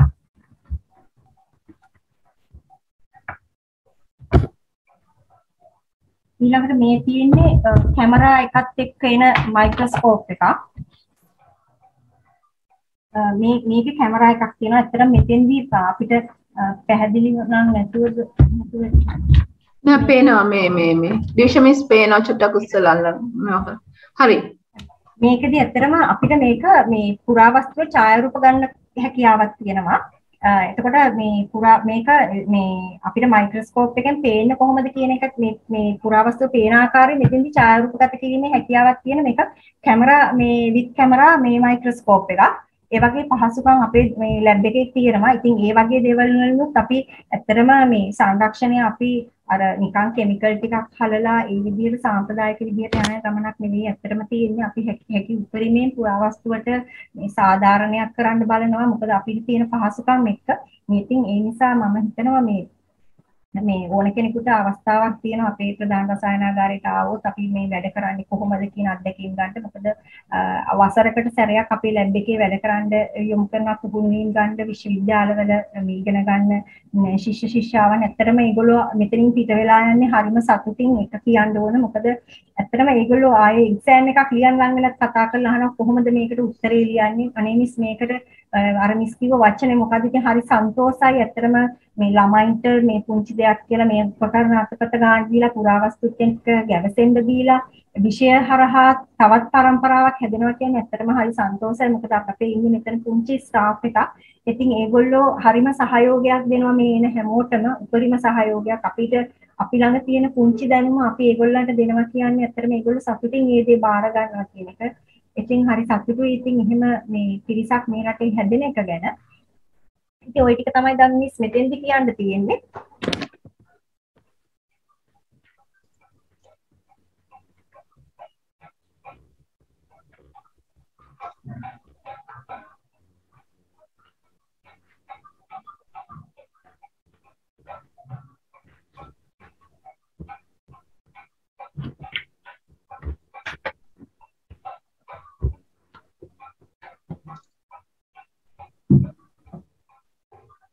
මේ තියෙන්නේ ඇත්තටම දැන් අර අපි කතා කරානේ මේ ක්ලීනින් කරන විදිය ගැන දැන් අපි තව මිශ්‍ර ලෝහ පාවිච්චි කරන විදිය දැක්කා. දැන් මේ සිල්වර් පුරාවස්තු වල. නමුත් අපි දැන් ඇත්තටම මේකේ වෙනසක් තියෙන බව ඕන කෙනෙකුට පැහැදිලි වෙන්න ඕන. දැන් අපි තව මිශ්‍ර ලෝහ වලට අපි පාවිච්චි කරා මේ ඉරටු කූරට කියන්නේ මේ වුඩන් ස්ටික් එක පාවිච්චි කරා මේ දැව කූරට. ඊළඟට අපි ස්කැල්පර් බ්ලේඩ් එක පාවිච්චි කරන විදිහ ඊළඟ ඩෙන්ටල් ටූල් ඒ විදිහ විවිධ උපකරණ එක කරන ගනුදෙනුව පැහැදිලිව තියෙනවා. නමුත් මේ සිල්වර් පුරා නැත්නම් මේ රිදීමේ පුරාවස්තු වලදී අපිට ඒ වගේ හරි අමාරුයි මේ අසීරුයි වැඩ කරන්න මේ ඒ වගේ ලොකු උපකරණත් එක. ඒ කියන්නේ රිදී පුරාවස්තුවක් කියන්නේ ඉතාමත් ඉක්මනින්ම හායනයට ලක් වෙනවා. මේ පුංචි තලපහරකින් උනත් ඉතාමත් ඉක්මනින් සීරීමට ලක් වෙන එකක්. ඒ නිසා හැම වෙලාවෙම ඒ වගේ වෙලාවකට පුරාවස්තුවේ තත්ත්වය අනුව ලෝහය අනුව අපි මෙන්න මේ වගේ වුඩන් ස්ටික් එකක් තමයි ඇත්තටම පාවිච්චි කරන්නේ. එතකොට දැන් පහුගිය දවස්වල අපිට හම්බුණා මේ අපේ දෙපාර්තමේන්තුවේ අභිලේඛන හා නානක විද්‍යාංශයෙන් හස්සෙබු කාසි ඇත්තටම සිල්වර් කාසි වගේක්. හස්සෙබු මේ එකතුවක් කාසි 90ක් විතර අපිට හම්බුණා. ඇත්තටම එතෙන්දී අපිට පාවිච්චි කරන්න සිද්ධ වුණා. මොකද මේ ස්කැල්පර් බ්ලේඩ් හැන්ඩල් එක. මොකද පාවිච්චි කරන්න උනේ ඒ කලෙක්ෂන් එක පුරාවටම වැඩි හරියක්ම තිබුණේ තඹ මේ හායන කාරක තිබුණා. තඹ මිශ්‍ර ලෝහ එකට ඇතුළත් වෙලා තිබිච්ච නිසා ඒ නිසා ඒ වගේ අවස්ථාවල විතරක් අපි පාවිච්චි කරා මේ ස්කැල්පර් බ්ලේඩ් එක. ඉතින් ඒ අවස්ථාවට අනුකූලව අපි දැනගන්න ඕන පාවිච්චි කරන්න ඕන උපකරණය කුමක්ද කියන එක. ඒක සංරක්ෂකයාට අතහුරු වුණාට පස්සේ පුරාවස්තු දිහා දැක්කහම Tamanට අදහසක් එනවා නිතින්ම අපි පාවිච්චි කරන්න යුතු උපකරණ මොනවද, පාවිච්චි නොකළ යුතු උපකරණ මොනවද කියන කාරණය. ඊළඟට අර දැන් අයන් පුරාවස්තු එන්නේ යකඩ පුරාවස්තු වල අයන් ඔබ්ජෙක්ට්ස් වලදී ඇත්තටම අපි කියවනේ අර මුලදීම අපි අතහුරු වෙන්නත් දෙන්නේ යකඩ කියලා. ඕනේ පුරාවස්තු පුහුණු වෙන කෙනෙකුට අපි අතහුරු වෙන්න දෙන්නේ යකඩ. ඉතින් යකඩ පුරාවස්තු. ඇත්තටම දැන් මේ වගේ තැනකදී අර මම කිව්ව විශාල ගණයේ ස්කැල්පර් තල පාවිච්චි කරන්න හැකියාවක් ලැබිලා තියෙනවා. නමුත් අර සියුම් තැන්වලදී අපිට මේ වගේ විශාල බ්ලේඩ් එකක් දාලා වැඩ කිරීමේ හැකියාවක් තියෙන්නේ නැහැ. ඉතින් මේ අවස්ථාවට අනුව අපි මේ යොදන මෙවලම තීරණය කරන්න වෙනවා. දැන් මේකේදී ඇත්තටම තියෙන ඔක්සයිඩ් එකක් සහ මේ ඇත්තටම රස්ට් එකක් මලකඩ වගේ දේවල්. ඉතින් මලකඩ වගේ දේවල් යවන්න අපිට මේ වගේ ලොකු බ්ලේඩ් තලයක් පාවිච්චි කිරීමේ වරදක් නැහැ. ඉතින් ඒ වගේ අවස්ථානුකූලව ගැලපෙන ටූල් එක පාවිච්චි කරන්න තෝරා ගැනීමේ හැකියාව සංරක්ෂකයෙකුට තිබිය යුතු වෙනවා. ඊළඟට පුරාවස්තු ස්ථාවර මට්ටමට ගෙනීමේ අවශ්‍යතාවය තියෙනවා. මොකද ස්ථාවර මට්ටමට ගෙනීමේ අවශ්‍යතාවය තියෙන්නේ අපිට මේ පුරාවස්තුව නැවත වරක් ආයන තත්ත්වය ඇතිවීම වළක්වන්න ඕන. අපි දැන් පිරිසිදු කළා පුරාවස්තුව. එතකොට සමහරක් වෙලාවට මේ අපි හිතාමතා නොවෙන්න පුළුවන්. අපි අතින් තලයක් වැදිලා යම්කිසි සීරුමක් ඇති වෙන්න පුළුවන්. ඒ නිසා හානියක් ඇති වෙන්න පුළුවන්. නමුත් ඒ තියෙන කොරෝෂන් සම්පූර්ණයෙන් අපි ගන්නවට ඉවත් නොවේ තියෙන්න පුළුවන්. ඒ කොරෝෂන් නිසා ආපහු හායන් තත්ත්වය වැඩි වෙන්න පුළුවන්. අන්න ඒ කියන කාරණා අපි නතර කර ගැනීමට අපි බාධක එහෙම නැත්නම් බැරි එකක් හැටියට අපි මේ ස්ථාවර මට්ටමට ගෙනීමක් කරනවා. එතකොට එතෙන්දි පුරාවස්තු ඇත්තටම දැන් අපි තම මිශ්‍ර ලෝහ පුරාවස්තුවට බෙන්සොට්‍රයිසෝල් කියන රසායනය පාවිච්චි කරනවා. නමුත් ඒක හරි විසයි. ඉතින් ඒ වගේ රසායන ද්‍රව්‍ය පාවිච්චි කරන්නේ පියුම් හුඩ් කියන උපකරණය පාවිච්චි කරනවා. එතකොට අපේ අත් දෙක තමයි යෙද වෙන්නේ. ඒ වගේ විෂ රසායනත් එක්ක ගනුදෙනු කරන්න සිද්ධ වෙනවා මේ ක්‍රියාවලියේදී. නමුත් ඔය දැන් ස්ථාවර කිරීම කියන එක උනත් පුරාවස්තු හොඳ තත්ත්වයේ තියෙනවා නම් අපි මේ රසායන ද්‍රව්‍ය යොදන්න යන්නේ නැහැ. එතකොට අස්ථාවර මට්ටමේ තියෙනවා නම් තමයි නැවත වරක් මේකට හානි වෙන්න පුළුවන් කියලා අපි හිතනවා නම් අපි ඒ වෙලාවට මෙන්න මේ කියන ස්ථාවර කාරකය යොදලා ශක්තිමත් කර ගැනීමක් කරනවා. එතකොට ඒ වගේ දෙයකදී අතට අපි මේ පුළුම් වල ඒ රසායන ද්‍රව්‍ය කොංග වල සමහරක් වෙලාවට මේක ආවරණය කරලා තියෙනවා පැය 24ක් එහෙම නැත්නම් මේක අපිට මේ කුඩා පින්සලකින් වගේ දෙයකින් මේ ආලේප කරලා තියෙනවා. ඒ පුරාවස්තු අණුව කරන ප්‍රතිකාර ක්‍රමවේදය වෙනස් කරලා ගන්නවා. දැන් මේ තියෙන්නේ ගොඩක් වෙලාවට මේ පුරාවස්තු තනිකරම ආවරණය කරලා පුළුම් වලින් අර මේ පොඩි මේකකින් අපි දානවා පුංචි මේ ඩ්‍රොප්ස් කීපයක් බින්දු කීපයක් මේ පුළුම් වලට මේ පිපෙට් එකෙන් අපි පොඩ්ඩක් මේ විසීමක් කරනවා ඉමර්ස් කරනවා. එතකොට සමහරක් ඒවා අපි ඩිප් කරලා තියෙනවා. ඒක ඒ අවස්ථාවට අනුව අපිට කරගැනීමේ හැකියාව තියෙනවා. නමුත් අපි ඇත්තටම වඩාත් හොඳයි පුරාවස්තුවට තියෙන මේ හානිය අවම වෙනවා කරගැනීමේ ක්‍රමවේද පාවිච්චි කරලා අර මම මුලින් කිව්වා වගේ මේ රසායන ද්‍රව්‍යත් එක්ක කරන ගනුදෙනුවට වැඩිය මේ විෂ රසායන ද්‍රව්‍යනේ මේවා ඉතින් පිළිකාකාරක. ඇත්තම කියනවා නම් මේවා පිළිකාකාරක. ඉතින් ඒ වගේ දේවල් වලට යොමු වෙනවට වැඩිය වඩාත් හොඳයි අර පාරිසරික තත්ත්ව පාලනය කරලා අපිට මේ පුරාවස්තු ටික සංරක්ෂණය කරගන්න තියෙනවා. ඊළඟට අවසාන වශයෙන් අපි කරන දේ තමයි මේ ආරක්ෂිත ආලේප ගැල්වීම කියන දේ අපි කරනවා. දැන් ලෝහ පුරාවස්තු ගත්තොත් එimhe අපි කතා කරන්නේ සම මිශ්‍ර ලෝහ පුරාවස්තු, රිදී පුරාවස්තු ගැන කතා කරා. ඊළඟට අපි කතා කරා මේ යකඩ පුරාවස්තු ගැන. එතකොට මේ ලෝහ වර්ගය අනුව පාවිච්චි කරන ආරක්ෂිත ආලේප වෙනස් වෙනවා. එතකොට දැන් අපි දැන් මේ අපේ දෙපාර්තමේන්තුවේ රසායන අංශය අපි දැන් කොපර් ඇලොයි ඔබ්ජෙක්ට් නැත්නම් සම මිශ්‍ර ලෝහ පුරාවස්තු අපි ඉන්ටර්ලොක් කියන රසායනයේ ටොලුවින් කියන ද්‍රව්‍ය දී කරලා තමයි පාවිච්චි කරන්නේ. ඒක ආරක්ෂිත ආලේපයක් හැටියට ගන්නවා. මොකද එතකොට ඒ කියන රසායන ද්‍රව්‍ය තුලින් වෙන කාරණා කීපයක් තියෙනවා. එකක් තමයි සිද්ධ වෙන දෙයක් තමයි මේ රසායන ද්‍රව්‍ය නැවත හායන් තත්ත්වයට ඇතිවීම වළක්වීමක් වෙනවා. එයා හොඳ මේ තෙතමනයට බාධකයක් හැටියට එයා වැඩ කරනවා. අනිත් එක පාල් ජම්බුල කිරීමට අවහිරයක් ඇති වෙන විදිහට වැඩ කරනවා. ඒ කියන කරුණු කාරණාත් එක්ක බලනකොට ඇත්තටම පුරාවස්තුවට හොඳ ආරක්ෂාවක් රැකවරණයක් මේ කියන ආරක්ෂිත ආලේපේ සිද්ධ වෙනවා. එතකොට ඒ ආරක්ෂිත ආලේප ගැල්වීමේදීත් අපි ප්‍රමාණ ඉක්මවා ගල්වන්නේ නැහැ. මොකද එහෙම වුණොත් එimhe පුරාවස්තුව අතිශයින් දිලිසීමකට ලක් වෙනවා. ඒ නිසා අපි ඒ අවස්ථාවට අනුකූලව සංරක්ෂකයාට අවබෝධයක් තියෙන්න ඕන කොච්චර ප්‍රමාණයකට කොච්චර ප්‍රතිශතයකින්ද අපි මේ රසායන ද්‍රව්‍ය හදාගන්නේ කියන කාරණේ. ඒ වගේ මූලික කරුණු කාරණා කීපයක්ම වැදගත් වෙනවා මේ සංරක්ෂණ ක්‍රියාවලිය ප්‍රායෝගිකව සිද්ධ කිරීමේදී. ඊළඟට මේ තියෙන ඇත්තටම අයන් ඔබ්ජෙක්ට්ස්. ඇත්තටම අයන් ඔබ්ජෙක්ට්ස් වලදී අපි අර කියපු රසායන ද්‍රව්‍ය නෙමෙයි පාවිච්චි කරන්නේ. ගොඩක් වෙලාවට පාවිච්චි වෙන්නේ අපි පාවිච්චි කරන ක්‍රිස්ටලයින් ලයිම්ස්ටෝන් මයික්‍රෝක්‍රිස්ටලයින් බැක්ස් කියන එකක් ඉටි වගේ දෙයක්. ඒක තමයි අපි පාවිච්චි කරන්නේ. ඒකෙන් හොඳ ප්‍රිසර්වේටිව් එකක් තියෙනවා. ඒකත් ඇත්තටම තෙතමනයට හොඳට ඔරොත්තු දෙන එකක්. නැවත කොරෝෂන් ඇති නොවන එකක්.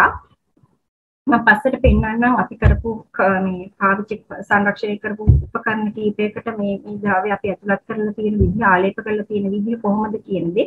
ඇත්තටම මේ පුරාවස්තු වල මේ යකඩ පුරාවස්තුත් එක්ක කරන ගනුදෙනුවේදී සමහරක් වෙලාවට මේ ක්‍රිස්ටලයින් මේ මයික්‍රෝක්‍රිස්ටලයින් බැක්ස් එක ඉටි වෙන භාගිතයක් මේ පින්සලකින් අපි ආලේප කරලා හොඳට මේක පිරිමැදීමක් කරනවා. එතකොට තමයි ඒකේ යම්කිසි නැත්තම් මේක පැහැදිලිව පේනවනේ උපයක් නෑ වගේ අපි කරේ නෑ වගේ පේනවා. ඉතින් ඒ නිසා පොඩි පැනල් කෑල්ලකින් වගේ එකකින් නැවතත් අපි අර ආලේප කරපු හොඳට මැදීමක් කරන්න ඕනේ. පිහදැමීමක් කරනවා. ඒකේ අර නිකන් පෙනුම ලබා ගැනීම සඳහා. ඒ විදිහට තමයි අපි මෙතෙන්දී ආරක්ෂිත ආලේපයක් හැටියට වැක්ස් එක අපි යොදලා තියෙන්නේ.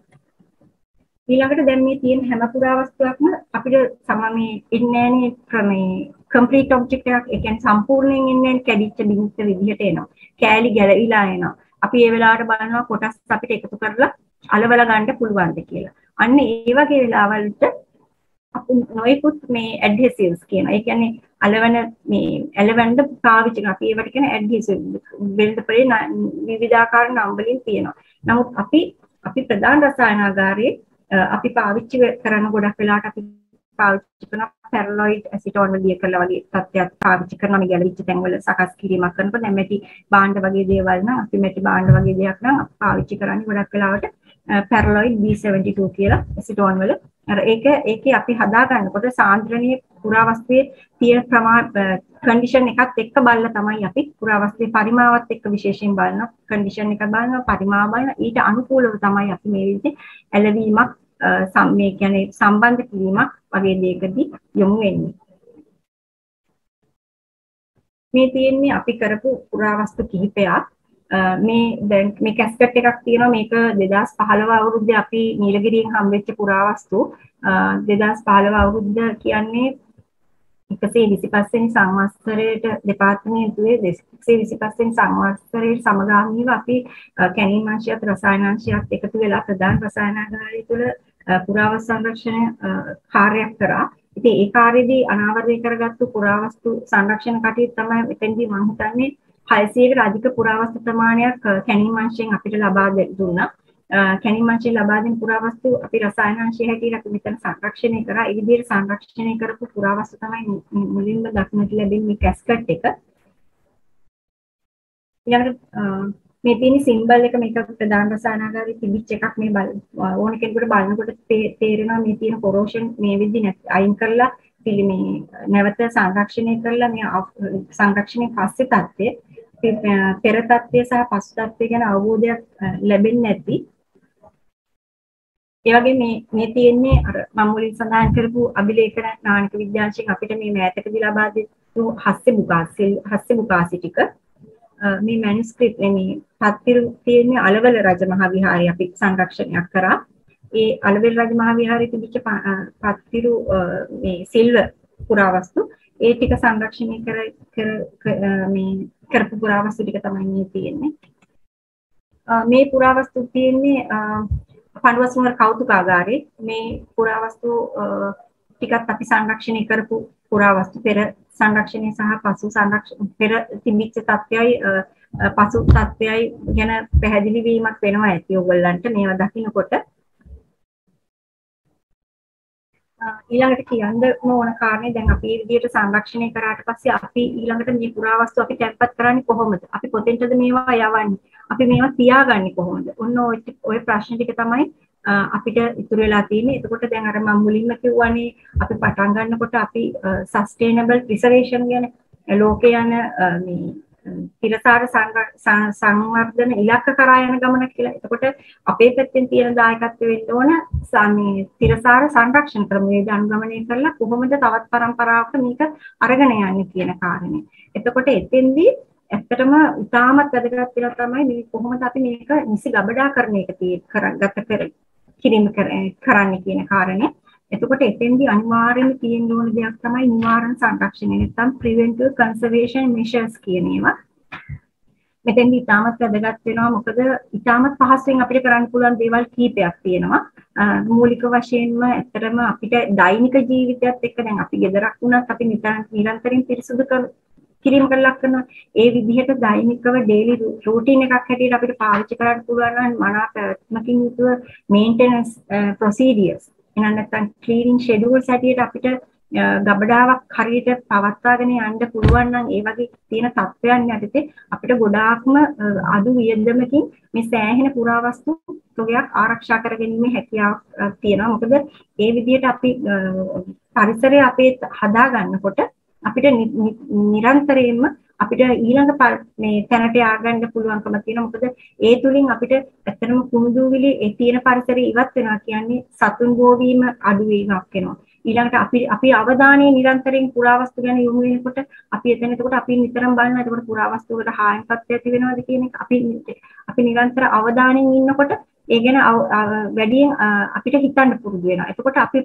පුරාවස්තුත් එක්ක ගැවසෙනකොට අපි බලනවා එහෙනම් අපි කොහොමද මේ පුරාවස්තුව මේ අවධානයෙන් ගලව ගන්න කියලා. එතකොට අපි නිතින්ම අපිට පුළුවන්කමක් තියෙනවා පරිසරය කොහොමද අපි පාලනය කරගන්න යොමු වෙන්න ඕන මොනවද අපි කරන්න ඕන කියන දේ. එතකොට හැම වෙලාවෙම අපි සුදුසු ඇසුරුම් ද්‍රව්‍ය පාවිච්චි කිරීම තමයි අපේ පළවෙනි දේ වෙන්න ඕන. අර කිව්ව කාරණාවලට අතිරේක. ගොඩක් වෙලාවට දැන් අපි දන්නවා මේ පොලිතින් අපි පාවිච්චි කරන පුරාවස්තු අසුරන්නේ. නමුත් අපි මේ පාවිච්චි කරන පොලිතින් එක සුදුසු පොලිතින් එකක්ද කියන ප්‍රශ්නේ තියෙනවා. හැම වෙලාවෙම අපි පාවිච්චි කරනවා ටිෂුස් පාවිච්චි කරනවා. නමුත් මේ පාවිච්චි කරන ටිෂු එක අපේ පුරාවස්තුවට හොඳද කියන එක ගැන ගැටලුවක් තියෙනවා. ඒ නිසා නිතරම අවධානය යොමු කරන්න ඕන පළවෙනි දේ තමයි මේ ඇසිඩ් රහිත ඇසුරුම් භාවිතා කරන්න පුරුදු වෙන්න ඕන. ඇසිඩ් රහිත උපකරණ වලට යොමු වෙන්න පුරුදු වෙන්න ඕන.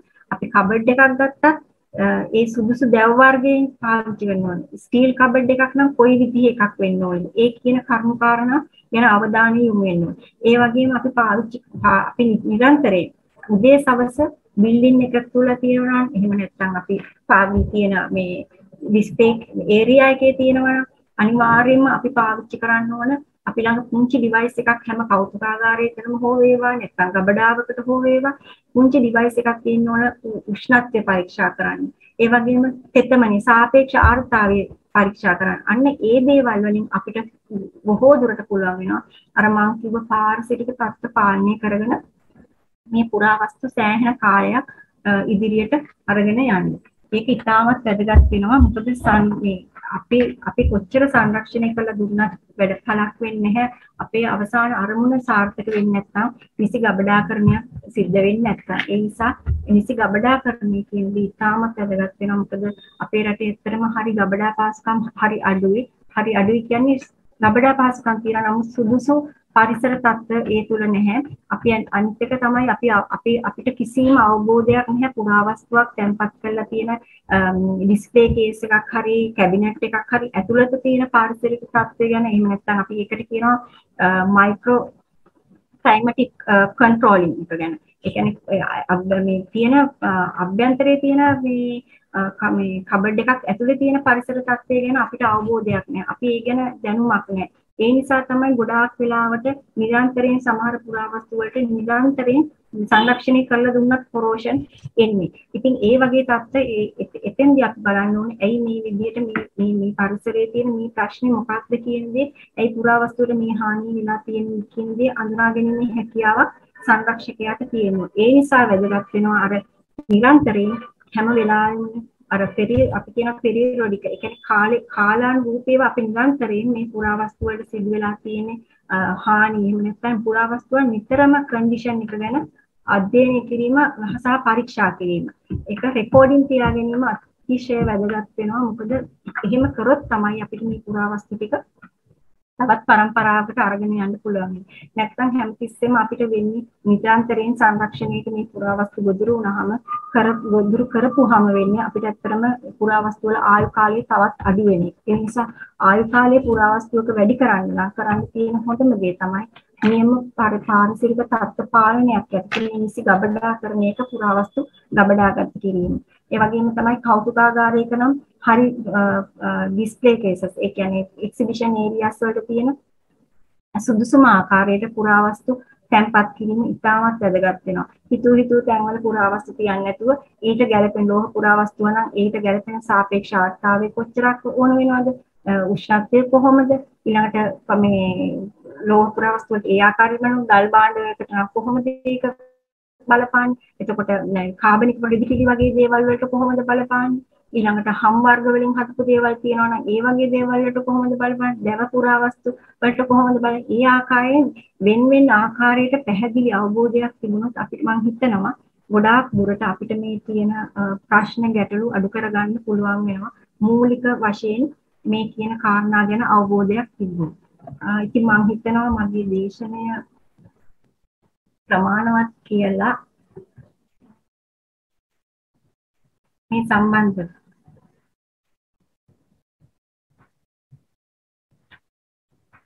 ගොඩක් ස්තුතියි මගේ දිවිෂම අහුම්කන් දීම සම්බන්ධව.